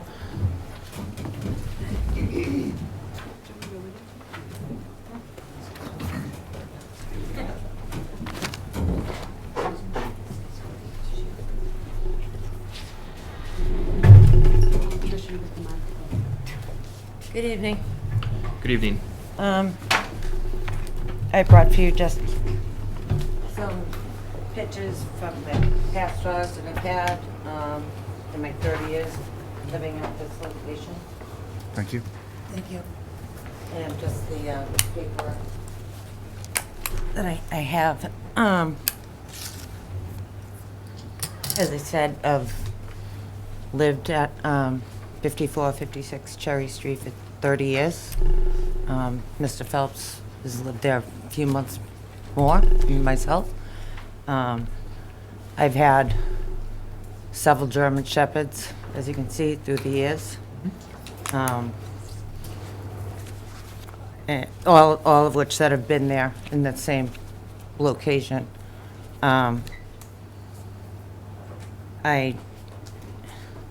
I do have, as you can see, an enclosed-in area, which I have had for forever.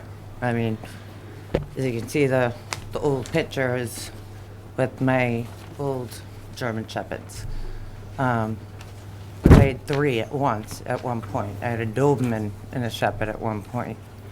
I cared for my elderly parents' dog alongside at another point, and I currently have one of my old brother's dogs that who he was unable to care for. He's the little small old guy.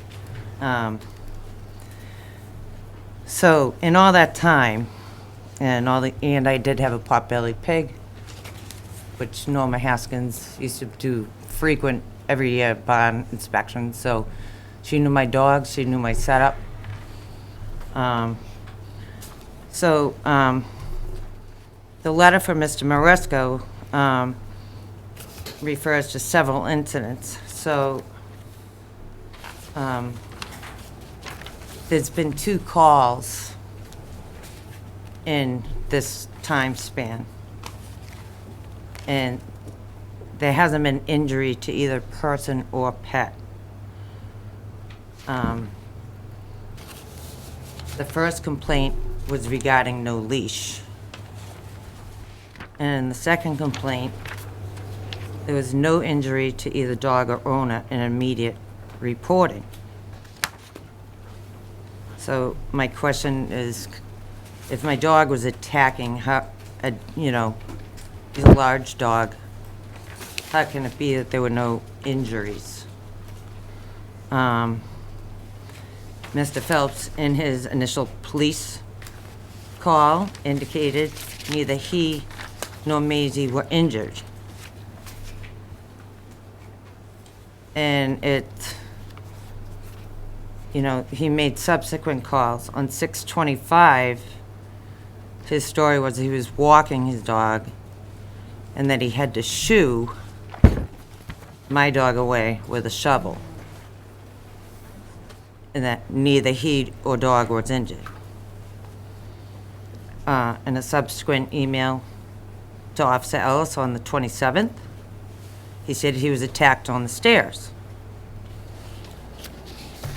In another email on the 29th to Officer Ellis, he said he was putting the windows up in the truck and that he was cornered on the stairs. There are two immediate entrances to the house in that immediate proximity, as well as his truck and his garage.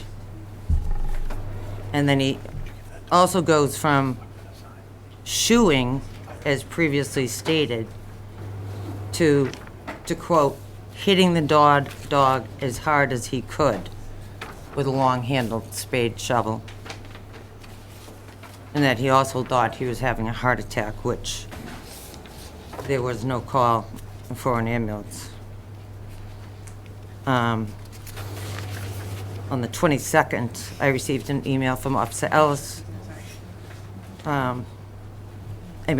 Officer Ellis sent a response to Mr. Phelps stating that there was one previous incident. On 8/1, he sent an email to Officer Ellis. The dog was off leash. He was leashed. I did trip with my scuffed slippers on. I stated that immediately to the police officers. I've said it to Officer Ellis. I've said the same thing over and over again. It just hasn't changed. He also states that I've walked the dog off the leash for years past his house, which is completely untrue. Never have I walked down that street with my dog unleashed. And then he also said twice he was attacked, me and my dog. Well, the reports don't add up. And then he has an issue with how I'm playing with my dog in the snow. But he said my dog was dragging me in the snow. So if he was dragging me, as Mr. Lee always claims, he's never leashed, then how it just doesn't add up. You can't be getting dragged if you're not holding on to anything. And my dog did not get away from me. I was just playing in the snow with my dog, but evidently he took issue with that also. I've always been a conscientious dog owner. I've not changed anything in, how I handle my dogs. Yes, I'm human. I'll admit, I screwed up. I tripped on my slippers. I dropped the lead because instinct, and I have my existing setup that I've always had, which is a, quite large area. And I had previously contacted Chipman Fence prior to this because I was looking for my ease, to enclose the other side of my barn. That way I could just let them out the back door and I could go in and out of my barn without having to contain them in that side. And so that's in the works. I've got the pictures there of the quote from Mr. Chipman, and the fence is on order. It's a combination vinyl chain link. The other half is cedar chain link. So I guess that's that's just kind of my history. And I think over 30 years, it's a pretty good record with quite large dogs, a number of them at once. And I might also add, just quickly, when I did get Frankie as a puppy, I made a specific point of introducing him to Mr. Phelps, just to avoid any of this. And he was always fine, and then, I don't know, one day, things just changed. Understood. Well, Mr. Ray, thank you for your testimony, and if you would like to add anything, if you just identify yourself and your address. Well, I lived in Brant Rock for 55 years, pretty much right next door. I don't live there anymore. But I'm kind of related to Mr. Phelps by marriage, but he is a difficult man. And that's all I have to say, that's all. And Tricia is a great dog owner, and Frankie is not a vicious dog.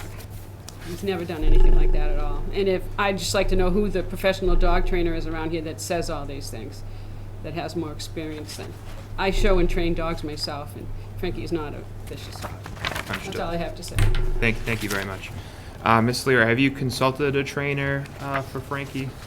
He did. I did take him to training when I initially purchased him up at Positively Obedient. He was actually in Social Living magazine. His picture even got in it. So, no, since that, I mean, since this incident, no, I haven't. I really, this has kind of consumed me.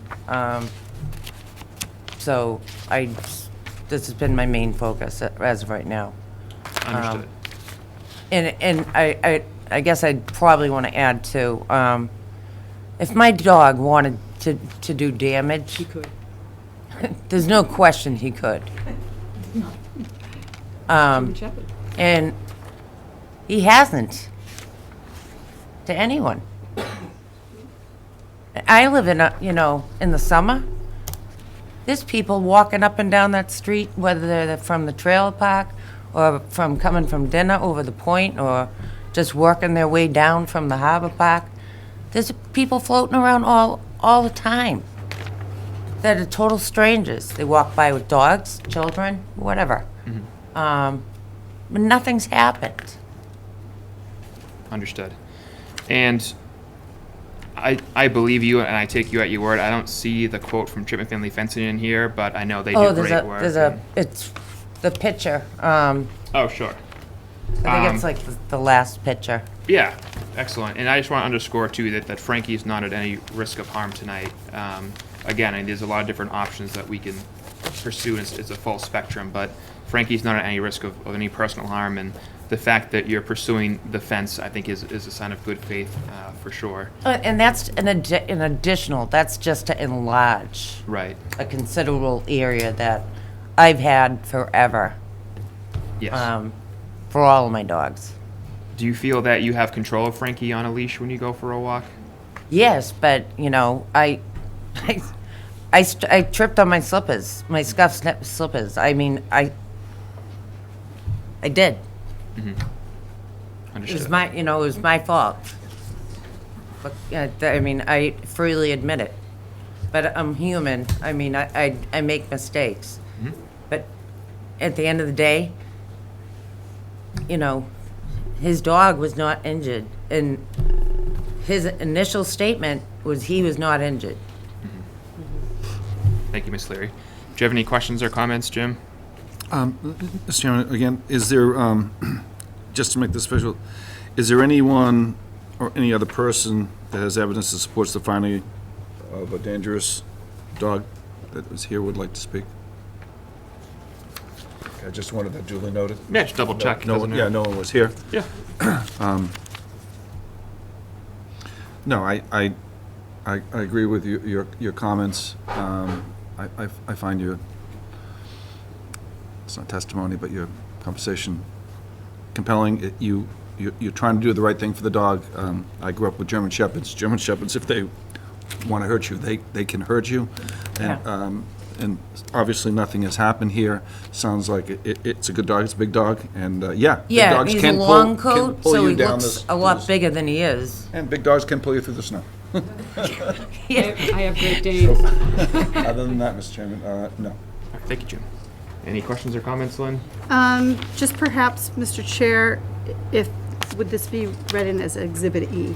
What Oh, we received yeah. this evening? Absolutely. Okay. That's a good idea. Yeah, great. And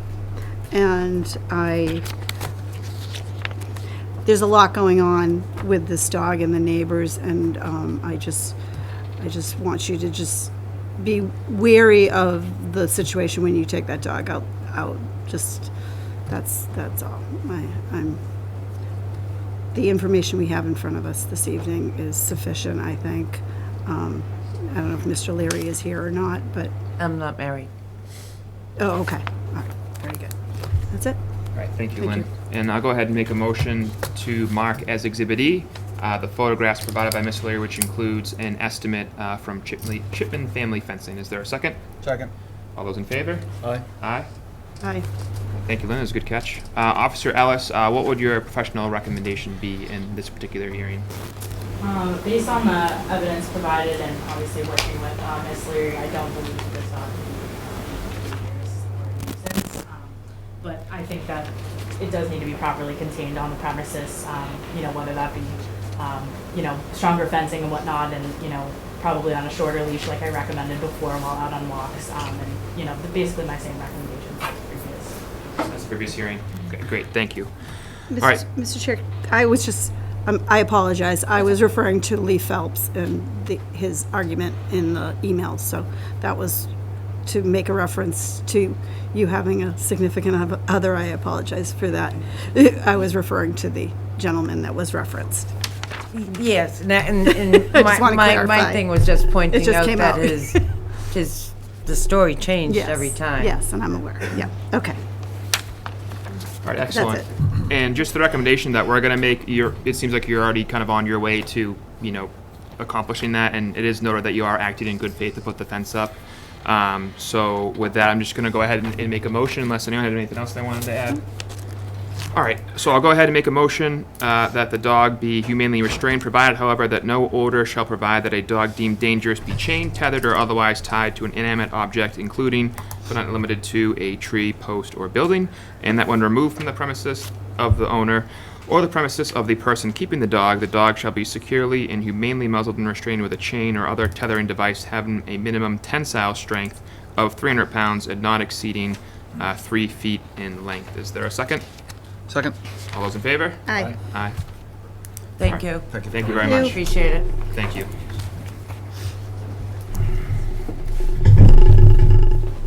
All right, we're moving on to our third and final dog hearing for, We're definitely safe on the 7:15 on this. yeah, Yeah, I think we're all right. for Barbara Colantoni Hale. And first, I'm going to read the public hearing notice.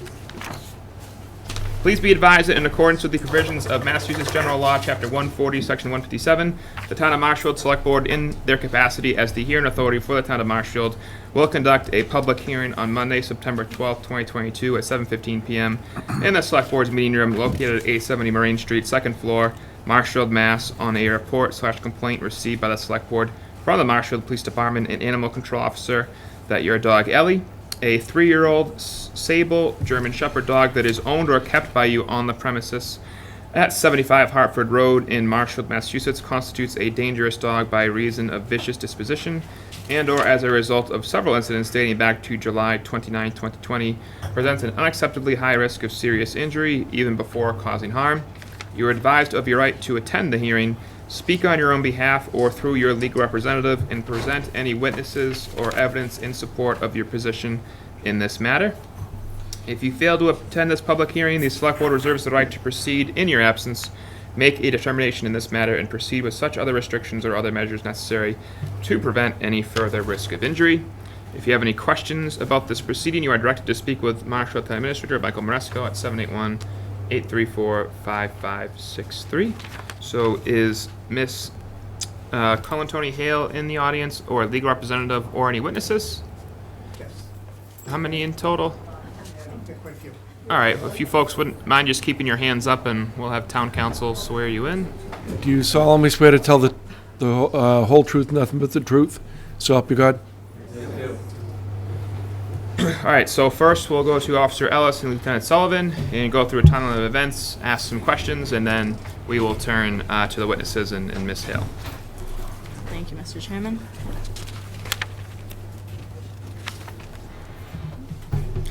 The Marshfield Animal Control Division has documented and responded to numerous incidents involving Colin Tony's dog Ellie. I'm sorry, did you just read the same thing? Oh, sorry. Ellie is a 3-year-old sable German Shepherd, unaltered female dog, currently licensed and in possession of Barbara Colin Tony Hale. Dog license 2021-0343. Ellie has bitten 2 domesticated animals and has been the subject of multiple off-leash incidents. In addition, we have 7 documented leash law complaints and have issued 5 leash law citations to Colin Tony. So this is the timeline of the incidents. Began on July 29th, 2020. Marshfield Police received a call from Gould's reporting 3 German Shepherds off-leash. Officer Degnan responded, and upon arrival, the dogs were leashed. Degnan advised Colin Tony of the leash law, refer to call 20-6405. On August 6, 2020, Marshfield Police received a call from the beach supervisor reporting that 2 females were refusing to put their dogs on a leash on the beach. ACO responded and spoke with Colin Tony and another female party who at the time were agitated that somebody had complained about their dogs. Officer Webb explained to them that multiple people after he arrived stated that the dogs were out of control. When ACO asked the lifeguards about the females, they stated that they had already asked both females to put their dogs on a leash and they refused. A leash loss citation was issued. Refer to call 20-6790. On September 18, 2020, ACO received a complaint from O'Donovan reporting that the dog at 75 Hartford Road is constantly off the property, and the previous day, the dog had charged the caller in the road and followed them back to their property. ACO issued a citation in response to the leash law violation. Refer to call 20-8690. On February 19, 2021, ACO received a call from O'Halloran reporting that the previous Monday, the dog at 75 Hartford Road ran after him while he was walking down the street with his dog. Reports there was no bite, but that he was concerned for his wife and his grandkids. ACO spoke with the owner again and advised her that she must have the dog under control at all times. Colin Tony stated that it was an accident and that the dog slipped away from her. She also reported to ACO that she had a fence installed out back to contain the dog. ACO urged her to keep the dog in the fenced-in backyard to prevent further incidents. The dog was unlicensed at this time. Refer to call 21-1436. On May 12, 2021, ACO received a call from Lombardi reporting that the dog owner at the above address does not have control over her dog.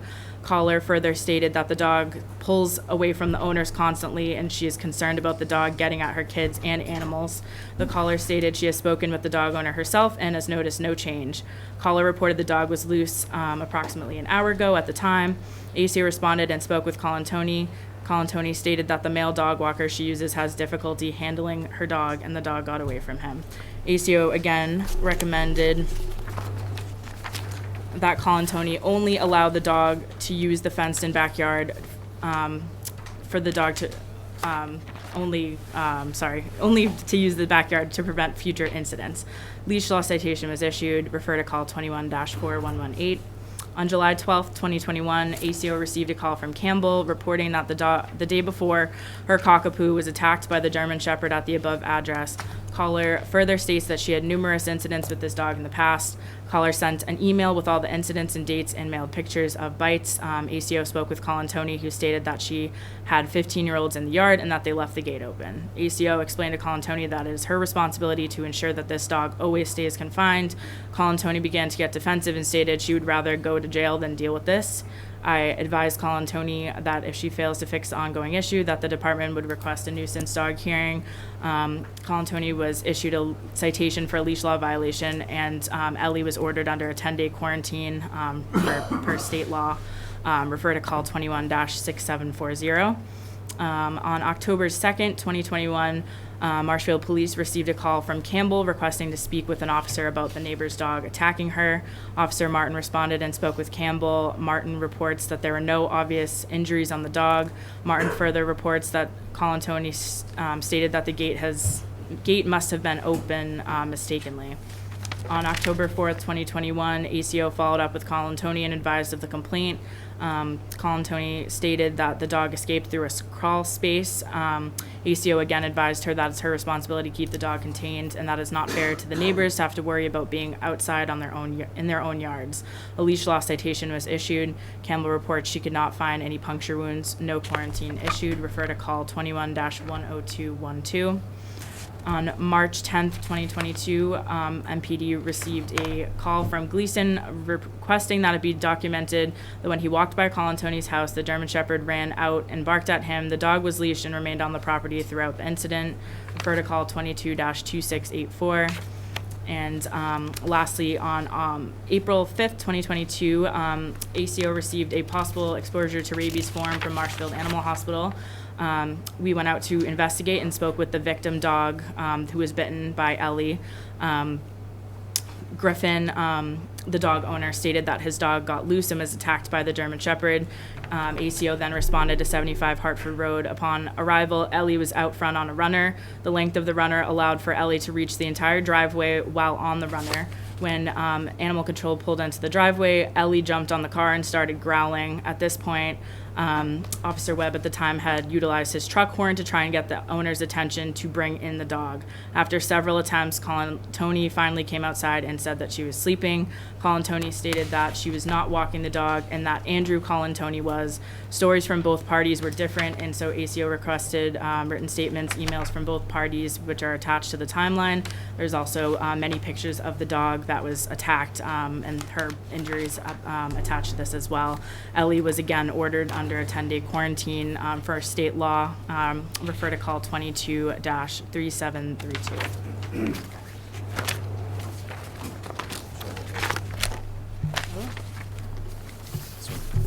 Thank you. Sorry about that. On April 25th, 2022, ACO received anonymous complaint stating that the dog living at 75 Hartford Road was loose in the road on the night of April 24th, 2022. Caller further stated that the dog is loose every night when the dog owner takes her for her nightly walk. At the time, the caller stated that the dog is tethered out front in the yard daily and expressed concern regarding the aggressive behavior that they had witnessed while walking by the home. ACO went to Colin Tony's residence at approximately 13:21, and she stated that Ellie had broken off of her runner the night before, and she quickly got the dog after she was in the road for a moment. Colin Tony stated that she had Ellie on the runner because she was working out in the yard at the time.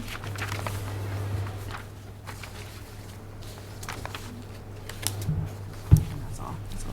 Thank you, Officer Ellis. All right, so since each hearing is separate, I can go back to the top of the alphabet with the exhibit marking. So I'll go ahead and make a motion to mark the timeline report presented by Officer Ellis as Exhibit A. Is there a second? Second. All those in favor? Aye. All right, so Officer Ellis, among the numerous instances, looks like at least 2 resulted in punctures that required a 10-day quarantine. Yes, that's correct. And based on your professional experience, what would be your recommendation for the outcome of this hearing? Sorry, just give me 1 second. So I can relate to being buried under a mountain of paper. So based on the numerous incidents that have happened and our own experience, dealing with Ellie, basically I would, if the dog hearing authority deems the dog a dangerous dog, the hearing authority shall order one or more of the following. These are my recommendations. Number 1, that the dog be humanely restrained, provided, however, that no order shall provide that a dog deemed dangerous be chained, tethered, or otherwise tied to an inanimate object, including but not limited to a tree, post, or building. Also, that the dog be confined to the premises of the keeper of the dog, provided that confined shall mean securely confined indoors or confined outdoors in a securely enclosed and locked pen or in a dog run area upon the premises of the owner or keeper, provided further that such pen or dog run shall have a secure roof And if such enclosure has no floor secured to the sides thereof, the sides shall be embedded into the ground if not less than 2 feet, and provided further that within the confines of such dog pen or dog run, a dog house or proper shelter from the elements shall be provided to protect the dog.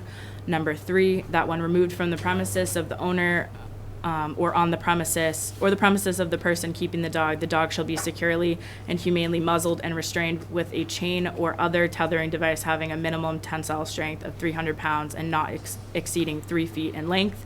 And lastly, that unless an owner or keeper of the dog provides evidence that a veterinarian is of the opinion that the dog is unfit for alterations because of medical condition, that the owner or keeper of the dog shall cause the dog to be altered so that the dog shall not be reproductively intact. Thank you, Officer Ellis. Do you have any questions or comments, Jim? Well, this seems a little different from the other two, in that this dog has exhibited biting twice. Yes. This is not that behavior in the other 2 dogs. In addition, it seemed like the other 2 complaints, there was basically a sole complainer, neighbor. But if I read this correct, here we have 7 to 8 different individuals. Yes. To me, that gives a lot more credence, that, because sometimes neighbors can be challenging to neighbors, people can be challenging to people for different reasons. So I just wanted to bring that out, that I think there are different circumstances here. Thank you, Jim. Any questions or comments? No, I would agree with Jim. There are different circumstances, but your recommendations are sound. Thank you.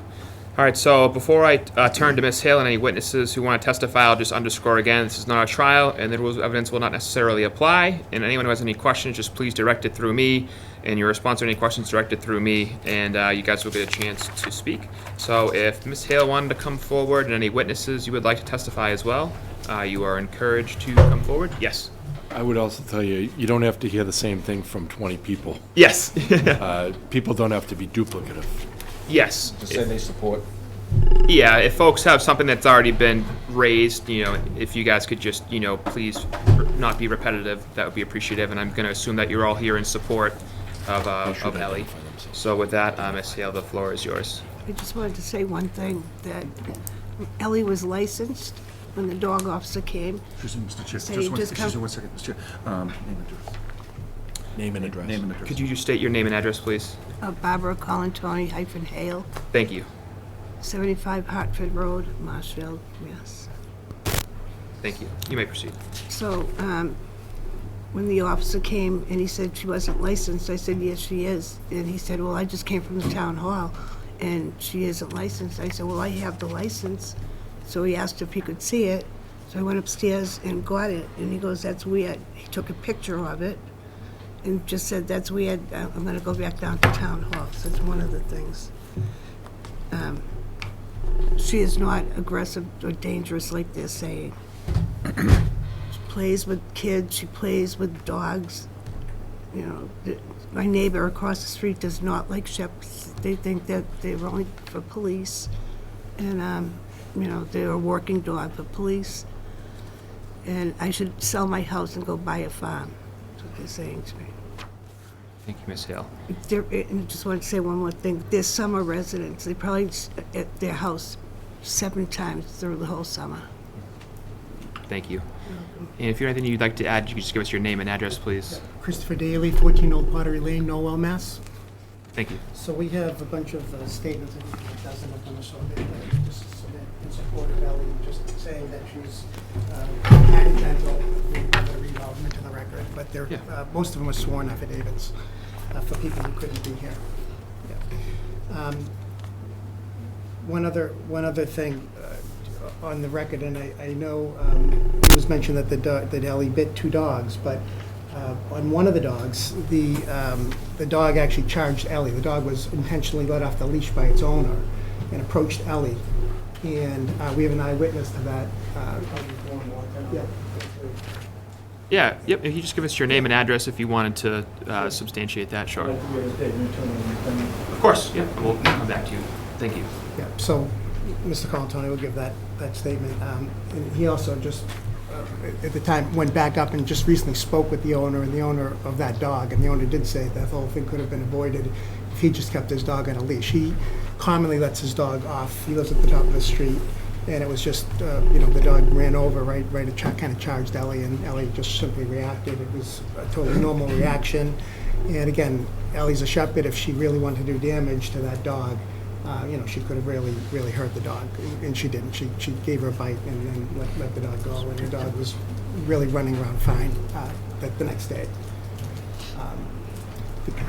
The incident with the neighbor across the street, I don't know if we have any other eyewitnesses to that, so we're going really on, some hearsay evidence here, and I don't know if there's anybody that showed up that was part of that, so we're not really sure what happened there. Ellie jumped, she was holding the dog in her arms, and Ellie jumped. I didn't see Ellie bite the dog, but I think the nail scratched her. But the lady was screaming like she was... naturally yeah. upset. So with that said, why don't we have Andy, if you could just give the description of what happened with... I was walking the beach with Ellie. There was 3 other dogs on the beach.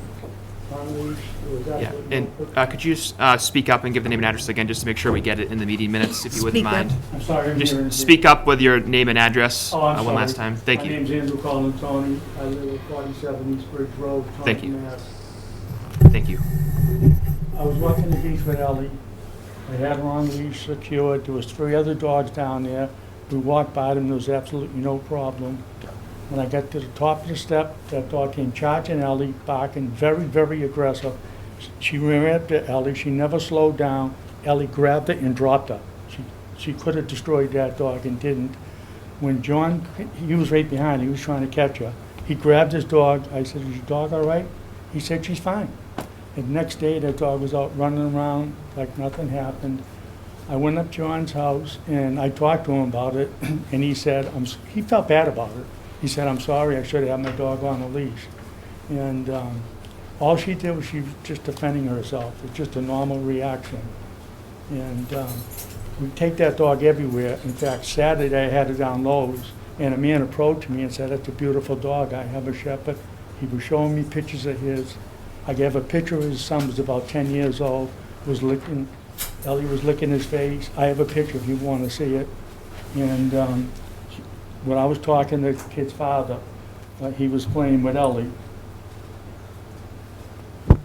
That's another. This is a different one. This is August 31st. We're at the dog park, and it's Ellie, and there's a little dog. There was another one she was running around with. Ellie's a big dog. She laid down. This little dog was nudging her, trying to get her to play, and she just ignored it. And I'm not that good with the phone. That's why that one came up. I wanted to show it to you. We can take his word for it. And on 2 days ago,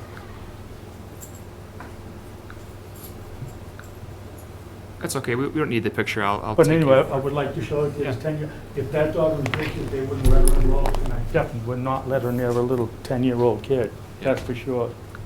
When we go to Petco's, the same thing. There's other dogs in there. She runs around. She don't bother anybody. No one bothers her.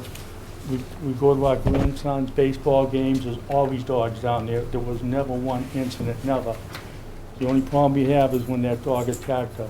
We go down to Hingham Dog Park. There's hundreds of dogs in there and people. We let her run. And you can see in that picture, there's no leash on her. There was no leash on that other dog. There was no problem. All she was doing is defending herself. She felt under attack, and she was.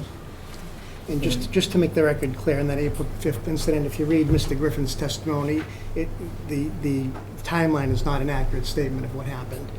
The timeline states that Griffin stated his dog got loose, which is not accurate. He let the dog out without a leash, and his statement actually says that. And the other thing is, it says was attacked by a German Shepherd. The timeline says that, but that's not what Mr. Griffin's statement says. So this April 5th statement in the timeline is just not accurate. Understood. Thank you for clarifying. When I talked to animal control, I was talking to a man, I don't know his name, and he said that they could take you to court and try to get you to pay the vet bill, but they wouldn't win because the dog was off leash. So the dog officer knows that dog was off leash. There's no question there. That dog was definitely caught. If that dog was on leash, we wouldn't be here now. That dog caused this whole problem. Understood. Thank you. Like I said, it's been around hundreds of dogs, never an incident. And then I think maybe we have the dog trainer here who's worked with Ellie, so maybe we can give you the name. Scott Shanley, 283 Holly Road, Marshfield. My background, I'm a breeder of German Shepherds. I've been training working dogs, sport dogs, pet dogs for 30 years. So Barbara reached out to me, kind of explained some of the things that were going on here. I asked her to meet the dog. Now, when people call me and tell me that their dog has been deemed aggressive and a danger to society, you can imagine what I probably think is coming to my house. Something ready to be unruly, try to bite me, be aggressive in some way, shape, or form. So, dog walks onto my property. I'm standing at my front door. I tell Barbara to come up. Ellie walks up to me, sits down on my front porch, and within moments is letting me pet her. She's kissing my face. She's completely under control. As this is happening, I have a client who's showing up to pick her dogs up from training. She's allowed to come up, stand with all of us. She asked, Barbara said, yes, you can pet her. Dog walked right up to my client. They sat there, they had an exchange. Barbara called the dog back. In my 30 years of doing this, I will tell you that Ellie is not a dangerous dog. I've seen a lot of dangerous dogs. I've seen dogs that are, in my opinion, I'm a dog advocate. I'd do anything for a dog, but I'll tell you right now, if I think a dog needs to be put down, I will tell the owner immediately, this is beyond your means. This is beyond anything that you're capable of. It's not going to turn around. Ellie does not fit that description in any way, shape, or form. You want to talk about dog aggression? I'm sure in town you have multiple cases where dogs have dog-on-dog incidents. It's not unusual. It's the way society sees dogs as social animals. They're not social animals outside of their own. It's what we would like to see, but they're not. We see dogs act on the end of a leash. People call it aggression. Aggression and fear reactivity are very, very different things. The way one dog reacts on the end of a leash versus being naturally aggressive, two different things. One is out of fear, one is out of being malicious. That is not Ellie, right?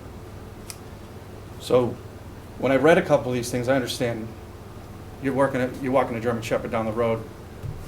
If it gets a little out of hand, yeah, it's scary. It's a scary dog. I own 11 of them, right? I understand what they're capable of from every aspect. It's not Ellie, right? This is a dog that within moments of being with me was like my best friend. She's been with me since last Wednesday. She comes to my house, she's dropped off, she has no, let's say, immediate family member with her. She's handled by me, she's handled by the girl that works for me. We have her for 7 hours a day. We take her out, we work her, we bring her in, we load her into a crate, she has no issue. We go to get her, put her collars on, wrap our arms around her neck, whatever we have to do, right, to put the collar on, no reaction. She goes in and out, no reactions. This is a very, very calm dog. And again, I'm sure there's situations where Ellie may get elevated, where she may think, like this dog running out at her. That's a natural instinct. If I ran at you, just to say, you might put your hands up in defense of yourself. Why we don't think that's normal for a dog, I don't know, but it's societal. Not every dog are going to be friends.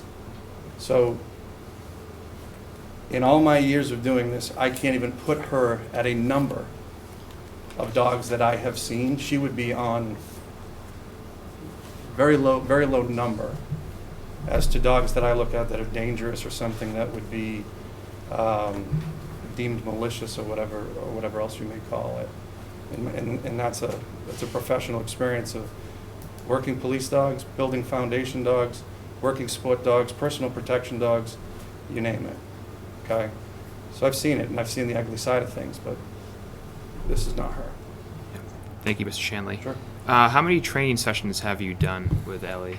So this is recent. Barbara has now brought her to me. We have Wednesday, Thursday, Friday, and today. So we have 4 days in. We have just, scratched the surface in a sense. The things that I can tell you, she is a receptive dog. She is willing, but sometimes leadership isn't always there. People don't always build foundations the way a dog needs to be built. You have people that own dogs that put dogs in backyards, they bring them in the house, and the next thing they do, they go out back and they come in the house, and maybe they're not all environmentally where they need to be. Maybe they're not socialized in the way that they should be. So there's a lot of things that come into perspective.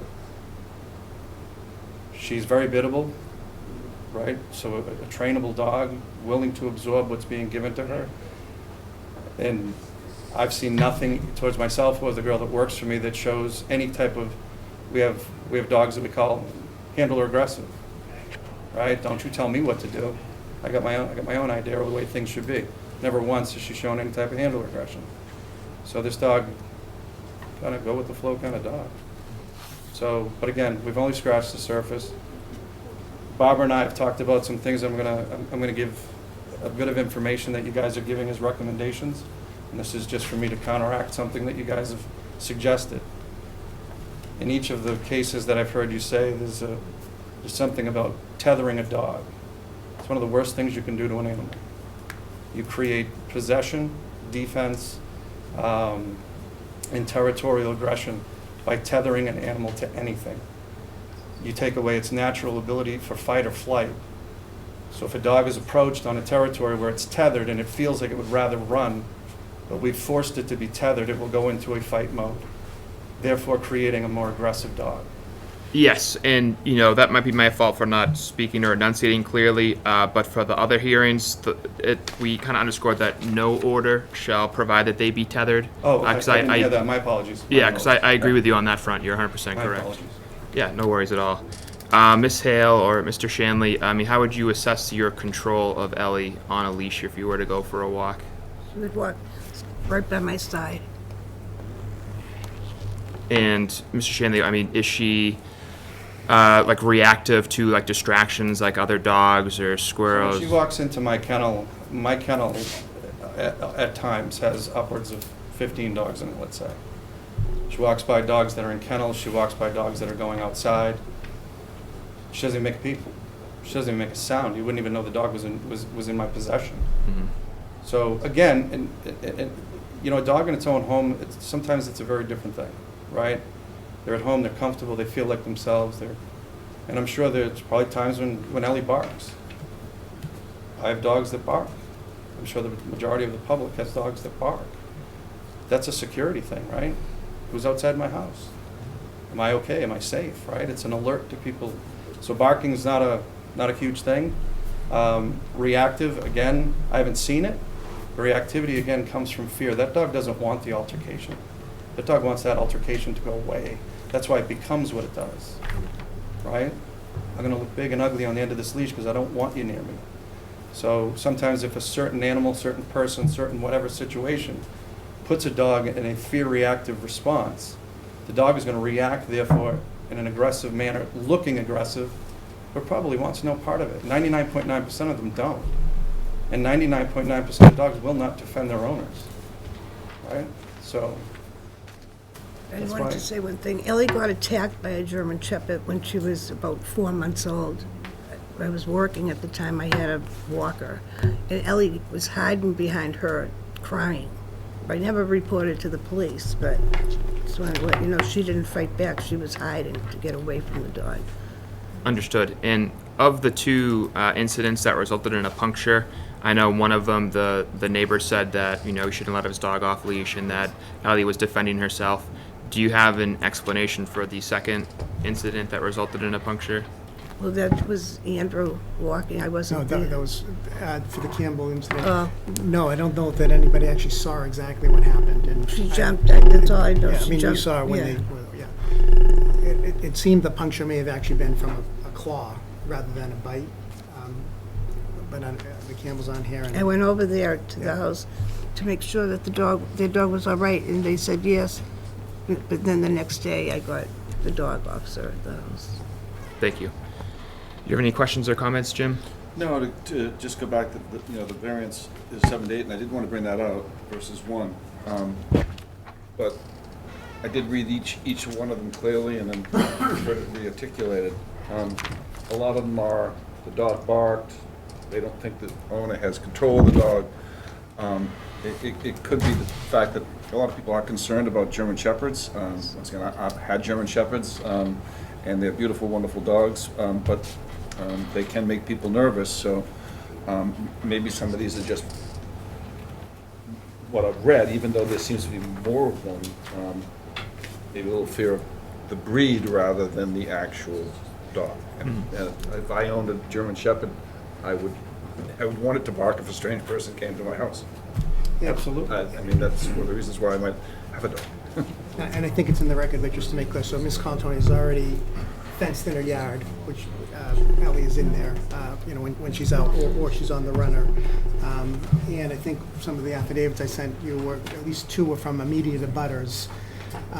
And they don't hear the dog barking, they don't have any complaints like that. They're immediate. The Campbells are across the street, but I don't think they mentioned anything about barking either. So she's not a nuisance in that sense either. I do not, and another thing is I don't walk the dog at night unleashed.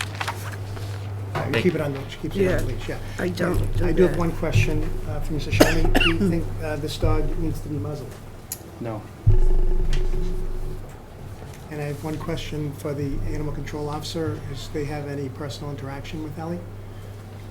Sure. So, Officer Ellis, Lieutenant Sullivan, have you had any personal interaction with Ellie? Yes, a few times we've gone onto the property and she's been tethered out front and she has growled. She's jumped up on our vehicle, hackles up, always usually on a very long tether, but enough to basically be right on the property line, which we've advised her not to, tether her because it seems like it does kind of make her a little bit more, protective of her property, understandably so. But she does have, she did, build a fenced-in backyard, but we've not once seen the dog actually in the backyard. All right, thank you. And it recently, Yes. Barbara and I were speaking, and she talked to me about the tether, which I've asked her to remove due to the nature of what it causes in behavior. And So a fenced area would be ideal for her. I'll say another thing is Officer Sullivan drives by my house recently. I'm walking Ellie down the farmer's porch leashed, and he rolls the window down and says, "Oh, it's nice to see her on a leash." I'm like, "She's always leashed or on the run." And he goes, "I noticed you have a lot of parties at your house. There was a lot of cars, a lot parked in my yard to go to the beach." And I said, "What? Like, what does that have to do with anything? And I don't have parties." Okay, thank you, Ms. Hill. All right, so before I turn to Ms. Fiddler, I just want to, before I forget, make a motion to mark as Exhibit B the affidavit and statements of support. Is there a second? Second. All those in favor? Aye. Aye. All right, Lynn, do you have any questions or comments? No, I'm, can you just explain to me your professional qualifications and where you've only been dealing with this dog for 4 days? I just want to make sure. So I try, but I just want you, just for the record, that's I all. started training dogs when I was 19 years old. I'm 51. 4 years after taking on the first couple dogs, I went away to dog training school. Okay. So that was in 1995. I've been handling dogs professionally, personal protection, building for, we have bred and trained some dogs that go in police departments. I've trained dogs for pets, I've trained dogs for service work, I've trained a number of different things. And fortunately for me, being a breeder and a trainer, I see shepherds a lot. And I'll tell you what I see and where Ellie is. There's some dogs, trust me, that I wouldn't be probably standing here giving you this type of information. I might be telling you something totally different. All right, thank you. Okay, thank you, Lynn. Officer Ellis, yes. I just didn't know, did you receive the photos that were attached to the original timeline for these 2 dog bite incidents? I do not see them, no. Okay, I do have photos for both of the dog bite incidents that, Oh, Thank you. And if I missed them, that's my fault. Right here.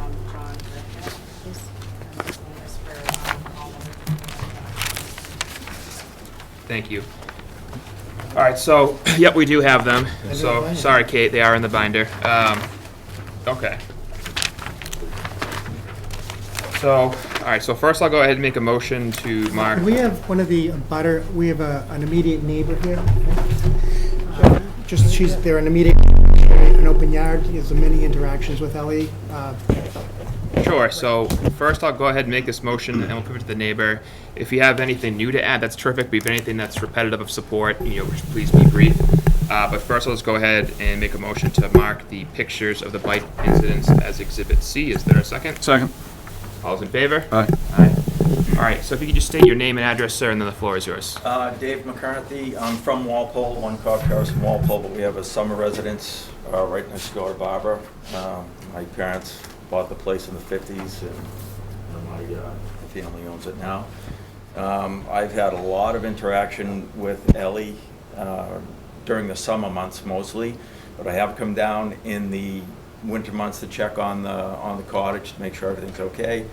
Every time I pull up to the house, if she's out, she's on her tether. I've never seen her off it, so I'm very surprised to hear how many times she's been off it. The dog is a sweetheart. The dog is very tame, very calm. I can, if she doesn't recognize me at first, I do approach her slowly, like I think you should any animal. But then she'll see it's me. You see, you want your belly rubbed? She rolls right over on her back, legs up in the air. She is a very tame dog, very good dog. As far as barking at other dogs, I think they're dogs. That's what dogs do. Yeah. You see another dog in the street, you're gonna bark. I've heard her bark. It's barking. I don't know. People, I think, are expecting a lot of these animals, and this dog is, I think, a very special dog. My boys all know her. My wife knows her. You know. And well, for instance, the other day, I came down to the house, and I look for her because I love her. I like to see her, and I didn't see her on the line. I didn't see the line, and I noticed that Barbara's car door was open, and then I saw the line went into the car, into the back seat. So I had my sunglasses on, and I walked around. I saw the line went in, and I just poked my head in to the car. Now, I have these big sunglasses on, and she was sitting there, just sitting in the car. I don't know why. I said, "What are you doing in here?" And she looked at me, and I could see she kind of tensed up because she wasn't sure who I was. She didn't lunge at me. She didn't growl at me. She didn't do anything. I pulled up the sunglasses. I said, "Ellie, it's me." Calm right down. I mean, there was just, she's not a lunger. She's not a, I mean, she might see another dog and get excited. Mm-hmm. I can understand that for any dog. But, I mean, this dog didn't attack me when she didn't know who I was. I mean, I was just someone who stuck my head into the car. And she just looked at me, and I could tell she wasn't sure, took the sunglasses off, saw who I was, and came right over. Mm-hmm. So this is not any kind of crazy dog that attacks people. Yeah. So. Well, thank you very much for your Yep, testimony. sure thing. All right, so I think, we're in a similar spot where Ellie is not at any risk of physical harm or anything like that. We just want to reinforce that. We just want to make sure that she's, safely secured on the property. And it sounds like the fenced-in backyard, and if you were to stop tethering her, as Mr. Shanley kind of underscored, that would, help her on that front as well to be less defensive. And any decision that we make, we can always come back and revisit, because it sounds like Mr. Shanley knows what he's doing, and he's making some good rehabilitative progress with Ellie. So if there's something you feel like you've progressed in the rehabilitation, we can come back and revisit it. But with that, I'm just going to go ahead and make some motions unless anybody has anything else they would like to add before we go forward. I have a question, point of order. We have a lot of people here that came to give statements. It's an open hearing. I appreciate your, you don't want to get up and have 10, 12, 15 people give the same statement over and over again. Would you allow us to submit written statements after the meeting ends as if they were read into the hearing? They're going to deliberate right now, so if there's something you want them to say, I think they better say it now. I mean, I mean, if they're all going to say the same thing, Well, I mean, I think some people have younger children. They can explain how they interact with their children. I mean, there's a lot of variance here, and This is, Right here. I'm listening to it just like you. This is going okay for you. Maybe you want to read the room a little bit? Okay. Yeah, so... As they say, when you're winning. Yes. I will be quiet now. All right. All right, Thank you. Thank you very much. All right, so I'm going to go ahead and make a motion that we do the following. The dog be humanely restrained, provided, however, that no order shall provide that a dog deemed dangerous be chained, tethered, or otherwise tied to an inanimate object, including but not limited to a tree, post, or building, and that the dog be confined to the premises of the keeper of the dog, provided, however, that confined shall mean securely confined indoors or confined outdoors in a securely enclosed and locked pen or dog run area upon the premises of the owner or keeper, provided further that such pen or dog run shall have a secure roof, and if such enclosure has no floor secured to the sides thereof, the sides shall be embedded into the ground for not less than 2 feet, and provided further that within the confines of such pen or dog run, a dog house or a proper shelter from the elements shall be provided to protect the dogs, and that when removed from the premises of the owner or the premises of the person keeping the dog shall be securely and humanely muzzled and restrained with a chain or other tethering device having a minimum tensile strength of 300 pounds and not exceeding 3 feet in length, and that unless an owner or keeper of the dog provides evidence that a veterinarian is of the opinion the dog is unfit for alterations because of medical condition, the owner or keeper of the dog shall cause the dog to be altered so that the dog shall not be reproductively intact. Is there a second? Second. All those in favor? Mr. Aye. Darcy, Yes. hold on one second before you take your vote. Yep.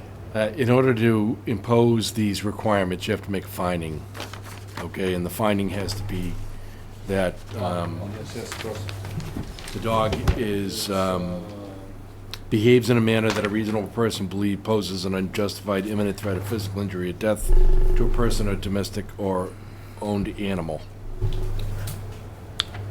Understood. Okay. I also have a, Do you want to make that motion? If you could make it, if you. As town council just stated? Yes, as so. Yeah. Yeah, that sounds. As town council just stated for that motion, I would second that. Can I just ask one other question? Yeah. Part of the relief you requested was that the dog be, I guess, neutered or spayed, or I guess a female. So you might want to listen to what the dog trainer has to say about that particular element of it. I don't know whether there's plans to breed this dog or anything like that, but you might want to hear a little bit about that. Absolutely. It's funny because that was just a question I'd asked him if I could ask. So what is it that the goal of the alteration is by the town, and what are we looking for to happen with altering the dog? And the reason I ask that, over the years, vets have neutered anywhere between 6 months and a year. And over numbers of studies, obviously if I knew I was coming to, and this was a point, I probably would have brought some of them with us, but we have now found in the dog world that neutering, spaying an animal before certain ages, there are physiological and physical effects that happen. I can tell you from experience I have in my own dogs, spayed dogs later in life. There's a period that they go through that they can actually change from being the dog that they were to actually become worse off. It doesn't happen in all of them. There's a medical condition, I completely understand that. A female at a certain point probably should be spayed, but the immediate, I guess what I'm asking is what is the goal of the immediate neutering, just so she doesn't have puppies, so that we don't think she's reproducing and pumping dogs into the world? Or do we think that it's going to have some actual better effect on the dog? Sure. So I'd be comfortable removing that portion if the majority of you are as well. I'm fine with that. Okay. And, you know, if conditions get worse, if it comes back or something like that, then that might be different. The board has had circumstances before where a dog, you know, there was a belief that, performing that procedure on the dog would make the dog less aggressive. So. The knowledge that I have on that is it will actually change a dog somewhere between 3% and 4%. And that was through a finding through veterinarians that aggression is a behavior. Aggression is not, it would be like, I guess we're all humans and we walk around with our own stuff, right? It doesn't make us any more or less aggressive, still containing them. Right? So dogs, I have dogs that are intact. Almost all of my dogs are intact. I find that my dogs that are intact versus dogs that I've had in the past and dogs that I've trained today are actually usually more social, better understanding of a dog. You take an intact dog and a neutered dog and put them together, quite often you'll find an argument between the two dogs because they're not the same. One dog sees the other one as something different because the way they smell them and get information has changed. So you can see dogs become more dog aggressive from it. So there's no benefit of neutering to reduce aggression. I'm willing to acquiesce. I am not a dog expert, and if I was going to try to make a decision this evening on that, I would want more counsel than one. But I'm open to having that removed, and that eliminates the discussion. Likewise, yes. All right, so Bob, are we good to proceed? Yeah, with the disposition. Yes. I have one more question. So is this a finding that the dog is a dangerous dog? Yes. And is this based on one dog bite? It's based on a collection of all the incidents collectively taken as a whole. Yes. I just want to say one thing about one of these complaints that the dog officer said about me with the lifeguards. I wasn't there, so I don't know why he's saying calling Tony was whatever. I wasn't even at the beach. I came afterwards. So that right there was false information. Okay, thank you. I would just point out that the incidents in the timeline do not support factually a finding of a dangerous dog. Understood, and we appreciate your feedback on that as well. All right, so with that, taking into consideration the totality of all the incidents and all the testimony and hearing and supporting documents submitted tonight, I'm going to go ahead and make a motion to deem Ellie a dangerous dog, and that as the hearing authority, the select board shall order one or more of the following. That the dog be humanely restrained, provided, however, that no order shall provide that a dog deemed dangerous be chained, tethered, or otherwise tied to an inanimate object, including, but not limited to, a tree, post, or building, and that the dog be confined to the premises of the keeper of the dog, provided, however, that confined shall mean securely confined indoors or confined outdoors in a securely enclosed and locked pen or dog run area upon the premises of the owner or keeper, provided further that such pen or dog run shall have a secure roof, and if such enclosure has no floor secured to the sides thereof, the sides shall be embedded into the ground for not less than 2 feet, and provided further that within the confines of such pen or dog run, a dog house or a proper shelter from the elements shall be provided to protect the dog, and that when removed from the premises of the owner or the premises of the person keeping the dog shall be securely and humanely muzzled and restrained with a chain or other tethering device having a minimum tensile strength of 300 pounds and not exceeding 3 feet in length. Is there a second? Second. All those in favor? Aye. Aye. And again, the fenced-in backyard that you have, if you guys could stay on top of that, that would meet, the securing element of that. And then with Mr. Shanley, if you feel like Ellie's made some rehabilitative progress and you want to revisit the muzzle, I think that'd probably be one of the early logical things to come back and revisit. Steve? Yes. I didn't vote. I didn't hear you. I didn't vote. No, we didn't really have, I'm sorry, but the deliberation on this, so the humanely muzzled, is that, so we are in agreement that that is on the table for this particular. Can you just reiterate and help me with this? Because this is the first time I've done. Sure. these So if you are on board with the first two Yes, elements, I can yes. do that, and then separately do a motion for the third piece if you'd like to take a vote on that as well. So you are in favor of the third being as a condition of this? Yes. Is that correct? Okay. All right. So if you'd like, I could redo a separate motion for the first two, and then a separate motion for the third. No, we didn't have a deliberate. Sure. We didn't deliberate on it, so if that's the way I'm understanding it, then I'm okay to move There's no forward. pressure for you to concur if you want to vote differently on one. No, aspect. I've listened to the testimony and I'm okay with it. Okay. I just wanted to make sure I understood the process. Thank you. Thank you. All right, so that concludes that hearing. Take a vote. Should we redo the vote then? Just make sure the vote's Yeah, clear. let's take the second vote. Yes, So, thank It's you. 1, 2, and 3. Yes, correct. First 3 Yes. issues. yeah, so 1, 2, and 3, and I will second that, Mr. Chairman. All right, all in favor? Aye. Aye. All right, thank you, everyone. Thank you.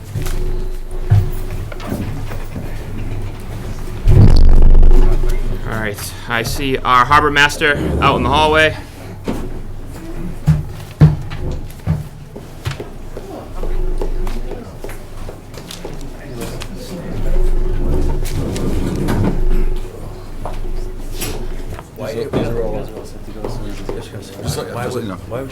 Why was she considering going out? She bit on the dog? So you see this, the severity of the bite is pretty bad. Pictures of that dog are pretty bad. This is enough. This is the guy who started that.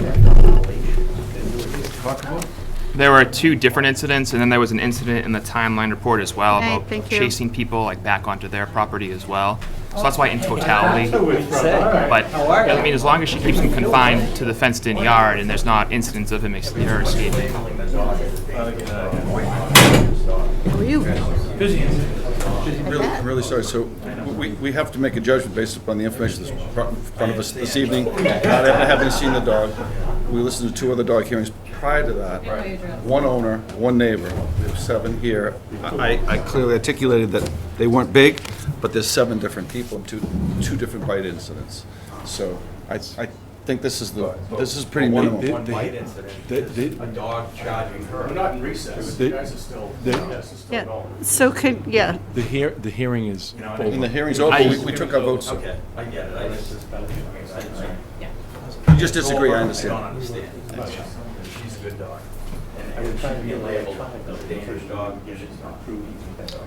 Understood. Thank you. All right, so Mr. DeMayo, we'll take you up, I believe, your action items 1 and 3. So, first up, it's a discussion and vote on the fee structure for the town pier ice machine and the update on the Damon's Points Gainway, Ridge Road Docks, and the Green Harbor dredging and jetty projects. So I know the ice machine, you did a great job getting that grant from the USDA. It took a little bit of time to get here, but if you wanted to give us some background on that and a few of the other items, that'd be great. And it's been a long night, so I'll be as quick as I can. So the the ice machine for the town pier started back in late 2019-20 through the Gulf of Maine and USDA, and we were one of 4 ports that got it from Portland to the south, Portland, Maine, Newburyport, Marshfield, and Chatham, and we're actually the first one to have it up and running. So ours will be up and running by Thursday. So all the wiring is all done. Just got to hook in the water line and test some systems. We're hoping to be making ice on Thursday. It's a 3-ton machine, which will make 6,600 pounds of ice for 24 hours. It's an 8x20 Conex box that's insulated, so it can hold probably up to 9 tons. You just got to level off the ice so the lever doesn't shut off, the automatic lever doesn't shut off, so we have the capacity to make quite a bit of ice. So I created a pricing for the ice machine based on other ports and other fishermen that go to ports to purchase ice. So I don't think it's really that high. I don't want to be in the ice business for the town. It's just something to add another amenity. I mean, it's really geared to make, to give better price points for commercial fish, like fish, lobsters, ground fish, things like that. So it's all flaked ice. And the reason why it's flaked ice is because we had to do a survey monkey of the people in the port, what ice better benefits them in the port. So the flaked ice won. So that's what kind of machine it is. So you'll see the fee structure there. Basically, 1 ton of ice is $90 commercial, non-commercial. We're not going to sell that much ice to a non-commercial entity because it could drain down the amount of ice used for the guys that actually need it. So I kind of gave it illustrations of fish boxes, the fish totes, coolers, and totes, and it kind of breaks down a fee structure for commercial versus non-commercial. So the recreational folks could use it coming to the boat ramp or parts beyond. It's not just for Marshfield, it's for anybody coming to the port. But the commercial guys do get a little better break because that's their job. So I'm currently set up for cash or a check, and you contact the harbor master's office when we're there, and we'll open up the ice machine and we'll give you the ice.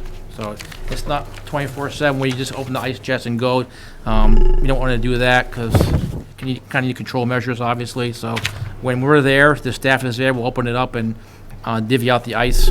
Currently, the machine's on a trailer in the parking lot. The hope is to get the machine onto the commercial pier where it's easier to access the fishermen to use the thing when they're actually coming into port at the dock. So hopefully in the future, it'll be on the pier itself permanently. So Great, thank you, Mike. Do you have any questions or comments, Jim? Yes, Mr. Habermaster. So I think this is a great addition. I think it's fantastic we have this. I don't think many towns do. And so kudos to you for writing the grant to get this. I think they're not commercial, but I have friends that fish out of Green Harbor, and they're thrilled they're going to be able to get ice. it's created a lot of buzz. People are pretty excited about it. So And they can spend $300-400 going out for tuna, for ice. So I think the structure seems reasonable to me. I'm not a commercial or recreational fisherman, but it seems based upon what they said to me. I guess the only thing I haven't used, sort of addressed it, was, there's ability and then there's availability, right? Right. So it's an availability issue. Your office's staff from, when is it? We're there like till midnight now. Oh. During the season, yeah. We're there quite a bit. All Right, well, season, that's or 8 to like- 4, but the machine's gonna be shut off in November. It's not gonna run 24/7 through the winter. It'll be drained and put away. Right. But then April, Mayish, we'll kick it back on, so. But And so for the commercial boys that, want to take, say a ton of ice, Yep. are they going to have to skid it down until we can get it closer to the dock, Mike, or how? The current plan now is to build stairs and a ramp to slide the totes down to the ramp. But once you're on the pier, we're gonna create a chute, like a PVC chute, and hopefully high tide boats can come in and just shovel the ice into the chute right into the fish holds. That's the long-term plan, once we get it onto the pier. All right, so we've got it, we want to get up and running as fast as possible, but the long-term plan is they'd be able to pull up with a boat and actually have, sort of just drop it in, is what you're saying? And add an additional boom to the pier, and all these big vats and fish holds can be lifted up, loaded, and put back down to the boat too, so make it a little easier. The less movement, the better, so. All right, thank you, Jim. Thank you very much. Any questions or comments, No. Lynn? All right. I'm gonna go ahead and make a motion to approve the fee structure for the Marshfield ice machine located at the town's commercial pier as presented by Harbor Master DeMayo with a commercial and non-commercial rate. Is there a second? Second. All those in favor? Aye. All right, in number 3, Mike, nope, sorry, that'd be number 7. The discussion and vote on a request to waive the Conservation Commission fees for vegetative management. Backstory on that, you sought a permit and the town doesn't charge itself, basically for permit fees. It's for the Phragmites, which are an invasive plant. And also they're very flammable, is my understanding, why we have, tended to manage that. Did you want to add anything else, Mike? Yeah, so just to make it clear, I know there's a lot of stuff going on down the pier, there's a lot of high visibility things. This request came through conservation, I thought they would probably be here. It was a $24 fee, I believe. This is for de minimis activity for the park in a corner of the current dirt parking lot to take down a staghorn sumac, if you will. And some of the brush that's behind the shed along the trap rock of Harbor Walk, that's what this was for. Has nothing to do with anything else in the DSA. The DSA is already permitted through an NOI. That's all done. That's not what this was for. So this was like a $24 request, and I probably should just pay to make it easier, but that's what this is for. And the work hasn't even been done yet, because I got to help me find some people to do it. But the park has gotten quite a few volunteers over the last couple of weeks, and the park looks phenomenal. I won't mention any names, but some people are here in the room, and other people did not want to be mentioned thus far. So, but down the road, they will be mentioned for doing the work they've been doing in Harbor Park. It looks great. How it does look. I was down there for, as administrator for the drug. Opiate National. Yeah, and the park looks great. Many hands make less work. It's not easy to keep that much. No. Clean of weeds and all sorts of things. Right. And regarding this, Mr. Chairman, we always approve different departments and the fees. We always waive the fees. So that's pretty standard. Thank you, Jim. Any questions or comments, Lynn? No, so the fee is for Concom, correct? Yes. Jurisdictional area, you're not touching? This was for the, there's an area, and I wish I should put the plans and I could get them up online. It's Okay. basically the area behind the trap rock behind the Harbor Walk. Yep. That's kind of near where the shed currently is. It's all that area there. Okay. And a staghorn, which is across the street. Right. And that little corner there, 10 feet in, outside of the conservation buffer zone, that staghorn is kind of blocking the cameras that are covering there. Yep. And all that information was sent to Concom. They came down, looked at it, and I think they approved it last Thursday. So you have an approval from Concom? Yep. Okay, that's all. Thank you. I'll go ahead and make a motion to approve the request by the Conservation Department to waive the filing fees for a project filed by the Harbor Master for vegetative management on Joseph Drybeck Way. Is there a second? Second. All those in favor? Aye. All right.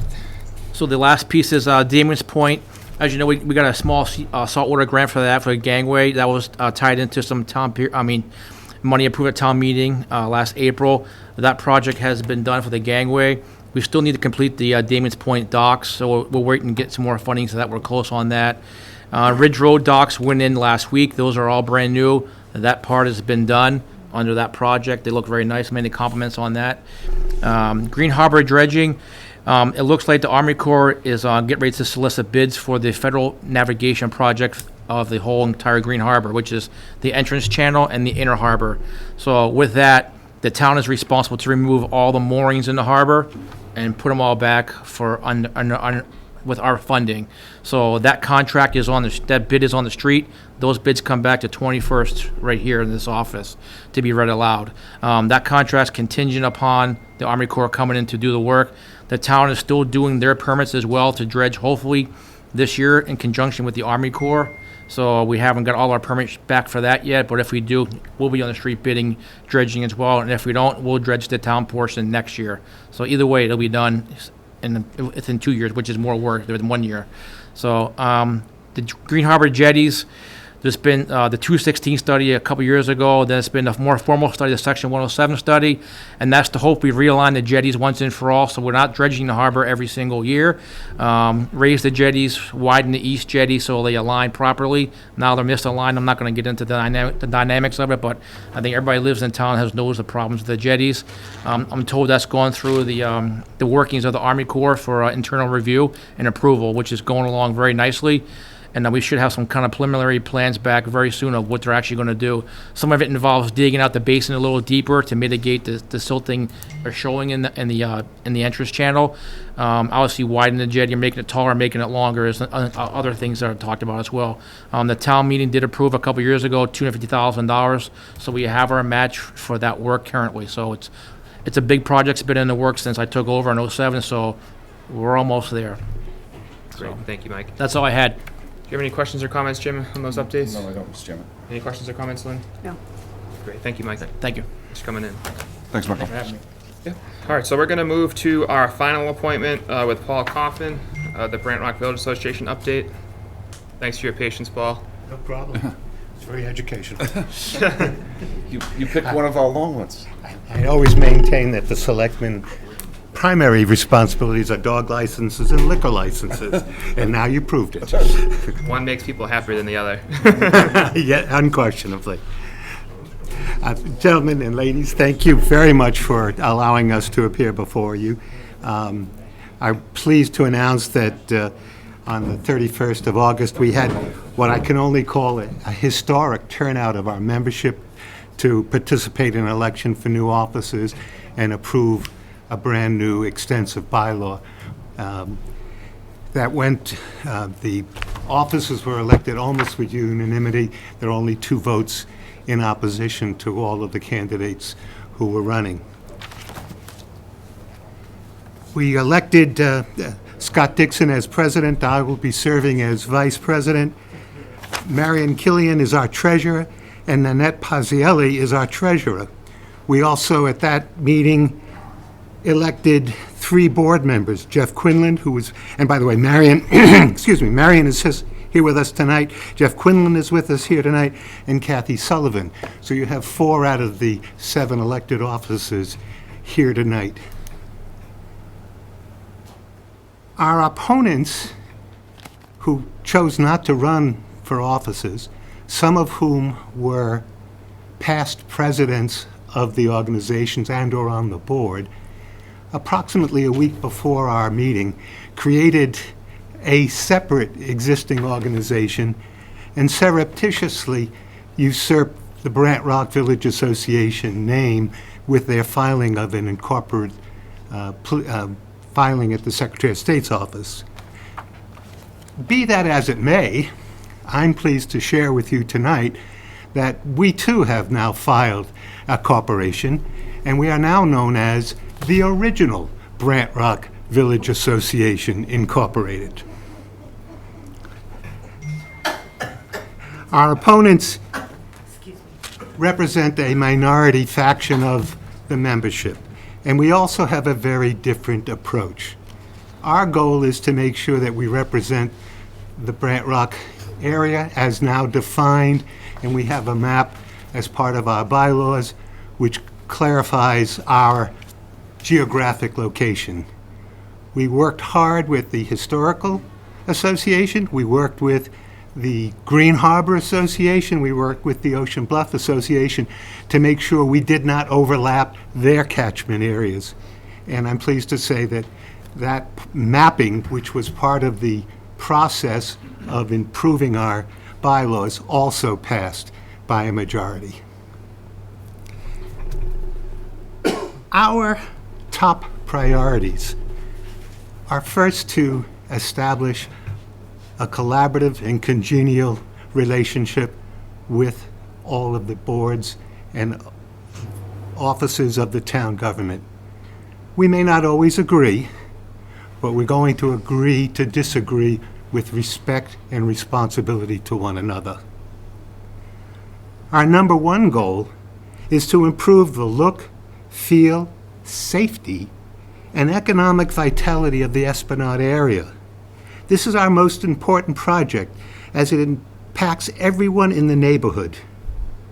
Obviously, we need your support, and we very much appreciate the fact that you have already supported the articles at town meeting to help develop the so-called bullnose design of the Esplanade area. We are interested in securing the safety, as I said. Sidewalks will be a priority for us. We also think that there are needed sidewalk repairs throughout the Brant Rock Village area.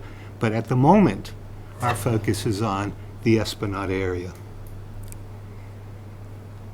We also recognize that once the next funding process for this undertaking is approved, hopefully at this coming town meeting, that we will then be faced with a large potential cost to undertake the project itself. We stand prepared to support all of the governmental agencies and aggressively but comfortably assert the needs that Brant Rock Village be looked at, listened to, and accepted as an important part of this community. I think statistically you already know that it's probably one of the two most important economic areas that are left to be developed within the community, and we're looking forward to helping to achieve that goal. Construction is likely, as I said, to cost several millions of dollars and will likely be need to have occurred in phases. We are prepared for that. What our point will be is working with this board and other boards to let them know what our priorities are, what we think are the most important phases to be addressed. We know that the DPW will be an important part of this undertaking. We also know that the Environmental Partners Group has also provided a great deal of information. We are on board with their efforts. Again, we wish to comfortably assert the need to address this now. I have lived and I've had a home in the Brant Rock area for 37 years. This has been on the agenda, more or less, for 37 years. It is time that this be given a priority. We are concerned about the town's plan as it affects the harbor master's efforts. We have not taken a position with respect to anything that's being done. We're urging this board to make sure that the process is transparent. There's a great deal of rumor and, I suspect, misinformation going on. Once the information and the plan is disclosed, and the need for the plan that is to be disclosed, we will explore it with our membership and hopefully come up with a rational approach and position to offer to the appropriate boards. There is no predetermination one way or the other about that project. But we must urge this board and every board in the community that they be open, transparent, and the plans and the reasoning and the design be disclosed. It is important to build community confidence. It is important that it be a collaborative effort. We stand prepared to work as hard as any organization to ensure that the information is correct and the planning is correct, and hopefully, based on our membership, once they have the opportunity to vote and express themselves, not any one individual or two or three individuals, but a majority of our organization will take a formal position and share it with this board. our goal is very simple. We want to change the perception that all of the governmental agency has about our group and have them understand that we are neighbors, we are friends, we are business people, all of whom are after the same basic goal: the safety, the look, the economic improvement. And we wish to work with those who are our public officials to achieve those goals. But you will be hearing from us on a regular basis because it can no longer be delayed the way it has been for decades. It's time to give Brant Rock the attention it deserves. Thank you very much for letting us be here this evening. Thank you, Thank Mr. you. Kaufman, for coming tonight, and appreciate your patience and the majority of your board as well. I know it took us a while to get to your appointment. Appreciate those updates as well, and I'm sure it is vexing the existence of two private organizations now, and unfortunately, there's nothing we can do about that, right? That's a private matter, but we do appreciate the updates from you and from your membership as well.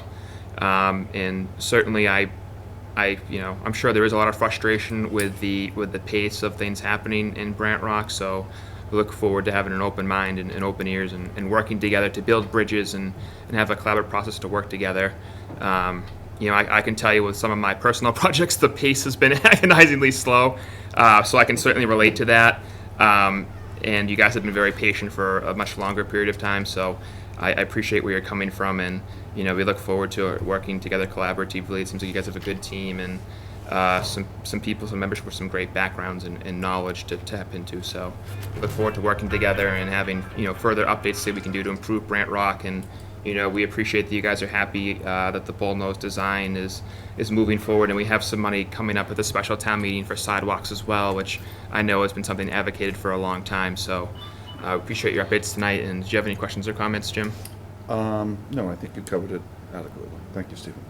Any questions or comments, Lynn? No, I apologize for that phone call. No, I think that it's a refreshing point of view that you just shared with us, and the 4 points that you brought up are also high priority for this board too, I would say, and look forward to working with you. Thank you. Thank you all very kindly for your time this evening. It's very much appreciated. Thank you. Appreciate Thank you, it. Paul. Have a good evening. Thank you for coming up, Scott. All right. So, of the remaining action items that we have on tonight's agenda, are you folks here for a particular action item that we haven't? Okay. No, we were just here to introduce ourselves as the Brant Rock Village Association and wondering, how that, we also want to work with you. It's just we have a different view, and we're not in here for the development and the parking lot at the pier.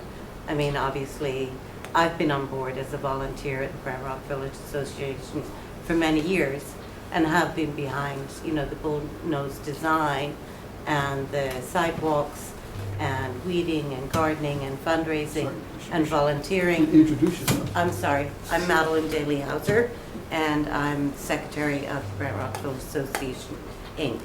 So it's not like a divide. Well, it is kind of a divide, but we're all there for the greater good of Brant Rock. Our view of the greater good of Brant Rock, though, is now slightly different to their greater good. So we're not here to dispute. We're all here for the same cause. We're just listening to people that have asked us to step forward and not go with the new view of the Brant Rock Village Association and keep the culture and the values that we had in place for over 30 years. And that's all we want to maintain. We don't want it to get overcrowded. It is overcrowded as it is down there. And I just don't see how extra traffic and extra buildings and extra parking lots is something that will benefit Brant Rock, since it's already at its max capacity. Okay. And we just want to preserve it as it is, a quaint village that people can come and visit, and that there be parking spaces available for those to come and visit and not be taken up by somebody that's not there to support the town, with patronage upon their visit. All right. Understood. So- Thank you very much. I appreciate you letting me speak. Thank you. And it is our goal to work with you also as closely as we can. Great, thank you very much. Right? Thank Mr. you. Chairman, if I may, I'm Joe Pasevich, I'm the Vice President of the Brant Rock Village Association. I just want to say that nothing was done surreptitiously. We had large numbers of members of the old organization that were with us and that are with us, and nothing was done surreptitiously. Nobody had ever filed for incorporation, and why, we don't know why. So there's nothing surreptitious about it. There was nothing secretive or underhanded about it at all. There was a difference of opinion and of operations. For example, the bylaw committee was created, and people that wanted to be on the bylaw committee were not informed of the activities. And then a set of bylaws was produced, and no one was allowed to discuss it or dispute it or amend it. And so if anything surreptitious was going on, it was one group that had decided to go off with their new bylaws on their own path. But that was surreptitious, to leave people like me off of that committee. That was deliberate. So that was like a sign of things to come, and why we decided we need to maintain the values of the old Brant Rock Village Association as advocates for the environment and for the peace of the residents. So that's why we're doing what we're doing. Good luck to them. We wish them luck. They've got a little different approach to things. Yep. And different priorities. So like the secretary just said, hopefully we'll all work together for the betterment of Brant Rock. But we do have different priorities. And we'll be in touch, so I can say. Thank you very much. Thank you, Joe. Steve, anything new to add quickly? Yes, Steve Lynch, 50 Central Street. So we need to make this clear that, the members that split off, I was the board of directors of the old Brant Rock Village Association for over 20 years. Eric Murphy, who's with us on our board of directors, was the president. Joe's been a member for years, and so we consider them as a hostile takeover. New people joining our group, flooding our membership rolls, and then having a vote to make their group the board of directors and the officers. So we took the initiative. We feel we represent the residents' needs of Brant Rock, not commercial interest needs. We don't want Brant Rock to be a destination location for everybody in the whole world to come there.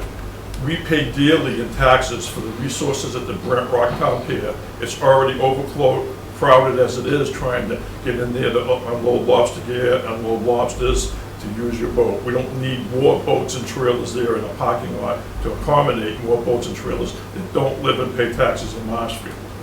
We understand that there's state money in there, and we certainly are not going to turn people away, but we do not need to make it a destination location where we're trying to bring them there and create more parking to bring more people into the crowded area that we have.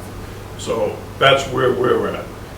We already have dozens of members from the Central Street, Island Street, Cherry Street area that are with us, okay? And Brant Rock is a whole nother story, the Esplanade. But if you think that it will help Marshfield make that a destination location so we can put hundreds of more people that have been in bar rooms drinking on our streets, is a mistake. Thank you, Steve. All right, so we're gonna move on to action item number 3, which is discussion and vote to increase cultural council membership from 9 to 11 members. And Michael, I believe this came as a request from the chairman, where they're looking to add a lot of interested folks to the committee. That is correct. Unlike, as Yeah. Mr. Kilcoyne's been saying, we're trying to get people to join committees. All of a sudden, a whole bunch of people wanted to join the cultural committee. So the chairman, instead of turning people away, asked the board to increase the membership so that he can appoint the 4 members. All right, great. Thank you. Thank you guys for being respectful. We appreciate it. Do you have any questions or comments, Jim? My preference would, an 11-member board is a big board. Yeah. And I do, as Michael clearly articulated, always, you know, say, hey, more volunteers. Maybe the approach that Lynn's prior board was on, Lynn, maybe you can help educate me a little. Sure. Did you have, were they called alternates? Yeah, we had Did it work? Did 5 it not full-time work? members and 2 associates. I think that from what I could understand, if you don't mind, from what I understand is they're having a problem getting a quorum with that number, that their existing number. So I don't know what that tells us if there's 11 folks that can't find the, so, you know, Yeah, well, that's what I'm saying, if you yeah, have so here, but seven, here it you says can't the get a quorum, maximum, maybe you have the so the right, Massachusetts, change things up. Yeah. but So the that- Massachusetts Cultural Council allows 22 as a maximum. So there must, unless maybe Michael can help. Sure, if, Help us Mr. with Chairman, if you this. don't mind, so this is a very different committee. They just vote once a year on grants that come in. People apply, they get the money from the state, and they distribute the money locally. I think what Mr. Kilcoyne was talking about, I think he was talking about having associate members, which is what the ZBA does, because in order for someone to step in and vote, those are very complex issues. People need to be there for all the hearings. They need to be up to date on stuff like this. Cultural Council, you read an application and you vote. They vote, you know, once a year on the applications. Once again, not to be argumentative, if you got 7 people, you meet once a year, that's not a load like Lynn's group used to have, where, you know. I don't she's- think you can compare, I'm sorry to interrupt you, but I don't think you can compare the ZBA to the, No. they're totally different. This is, well, this is what I'm trying to, Yeah. listen, I'm willing to vote for it. They can have 22 Okay, members. They Mr. can Chairman, actually- But I'm just saying, Yeah. I think this is patching up a problem if you only have to meet once a year and vote and you have quorum problems. But Yes. If this is the approach that you two feel is best, I'm more than willing to go with it. I think a And just, different approach would be they may better. meet more than once a year. I know they get the money from the state, then the people put applications in, and then the money's distributed. Yeah, and I think everyone has a valid point too, where if the membership goes up, so does the quorum accordingly. Mhm. So that problem could continue. So I think what we can do tonight maybe is, you know, we could tackle the chairman's request and increase and add those members, and then have them write back to us and tell us who his absentee members are, and then we can remove them and revise the quorum back down. That way, they have a membership that participates at a higher rate, and it's a more achievable quorum. Mhm. I don't know what if you guys wanted to weigh in on that, what your thoughts are. I actually think that's brilliant. Oh, thanks. If I just may say though, maybe we get, and they're supposed to be, I believe, Mr. Yearly, Administrator, they have to- they're supposed to be yearly, yearly that's providing us correct, with yep. attendance records, so maybe we would ask them for the attendance records if there's someone that doesn't attend or participate, and then we just do it. If we need to go to 11, let's do it. Yeah. So I like that. Thanks. So tonight we can help out the chairman and add those 2 new members, go to 11, and then say we want to report on the attendance record, and we remove the absentee members, go back down to a lower number, so the quorum is a lower number that's more achievable with folks who participate at a higher rate. So does everyone seem to be on board with Yeah, that? because that is correct, because this won't necessarily solve the quorum issue. No, it makes it may worse. add more people that want to, but the quorum, remember, it's 50% plus 1. Yeah, it makes So it worse. now with 11, you know, half of that is 6. Yeah. Plus 1 is 7. Yeah. You can't get 4, you're not gonna get 6. All right, awesome. So yeah, so we'll do that. We'll add these 2 new eager members and hope that they participate a lot more, and then we'll find out who the absentee members are, and we'll fix the composition of the board and the numbers, and have hopefully a more achievable quorum. I say bravo on that idea. Thanks.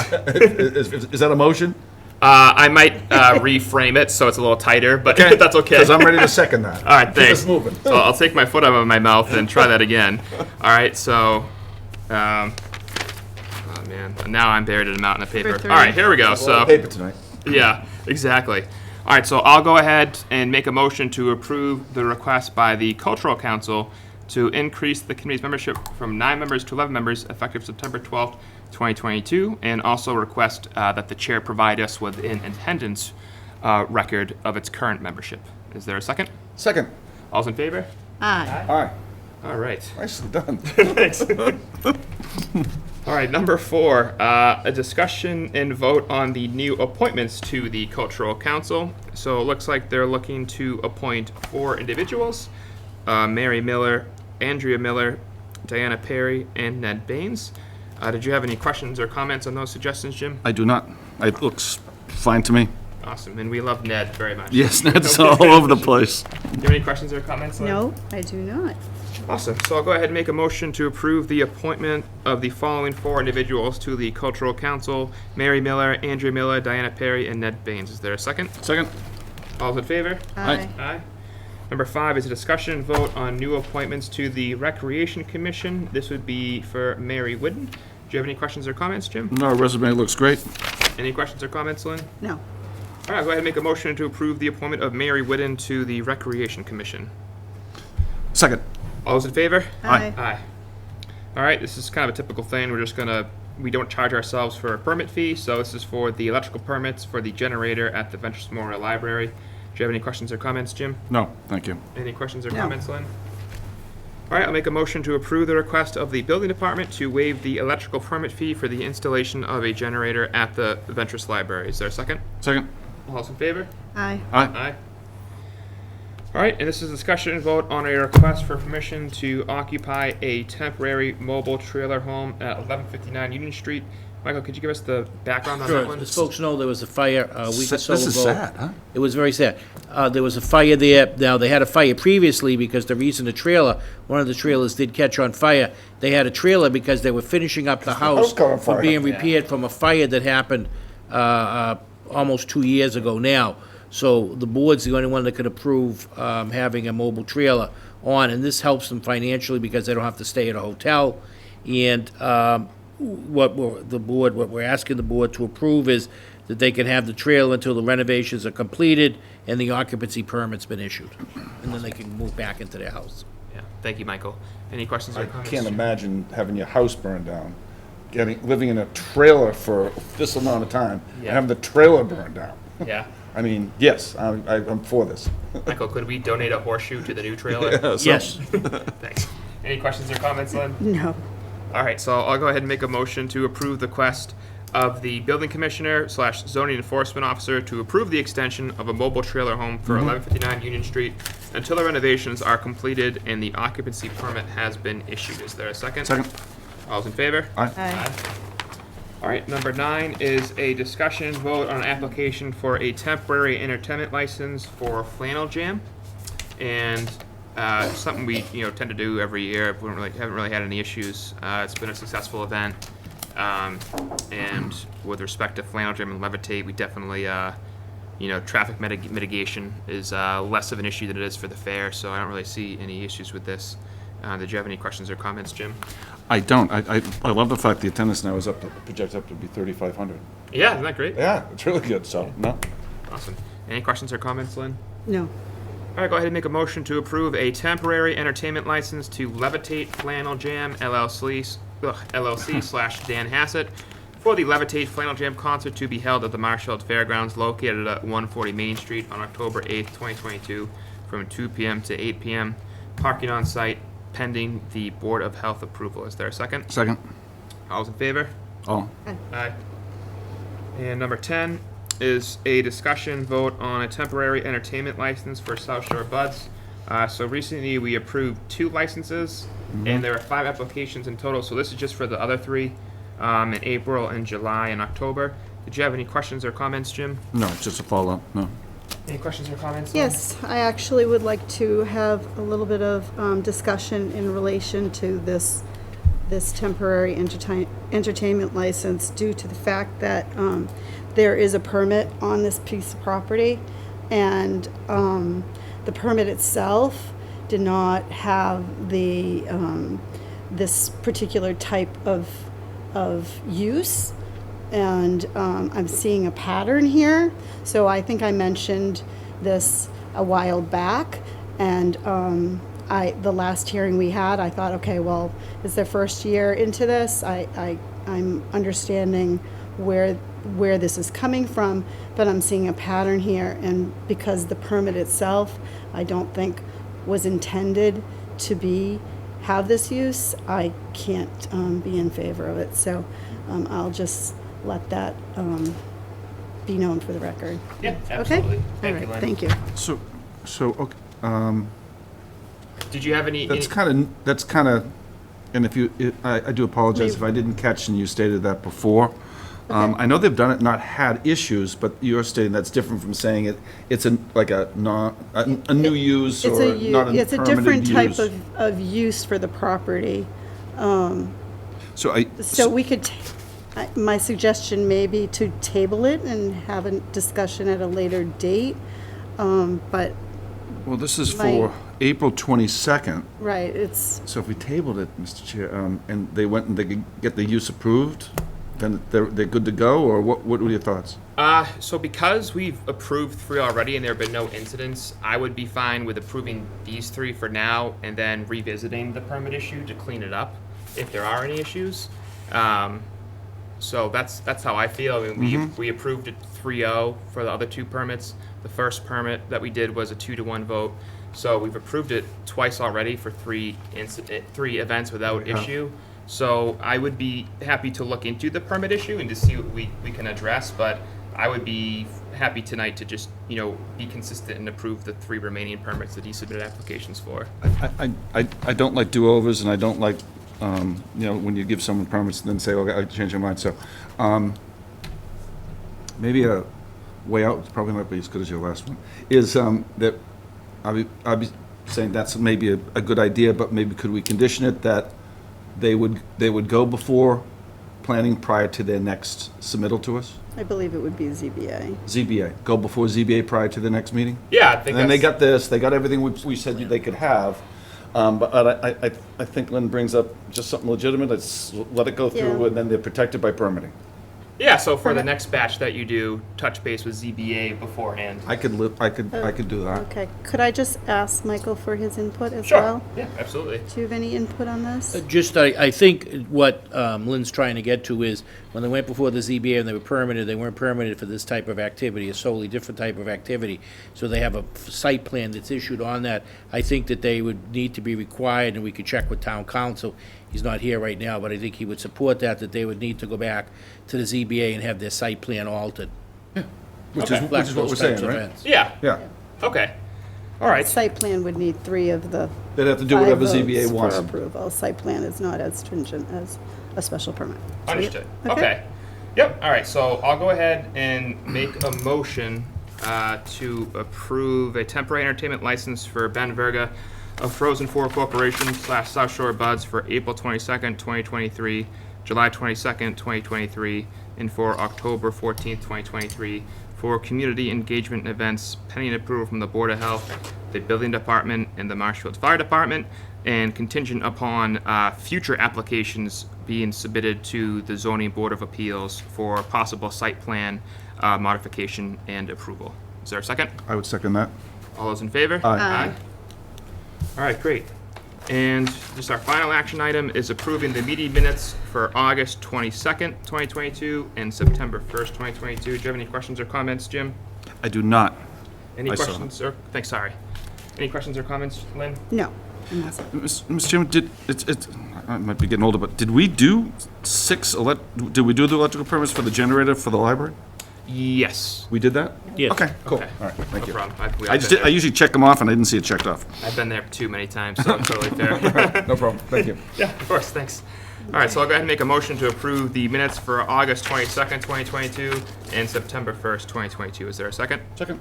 All those in favor? Aye. Aye. And I'll make a motion to adjourn the meeting. Is there a Second. All those in favor? Aye. Aye. Wow. That's a doozy. Nice job.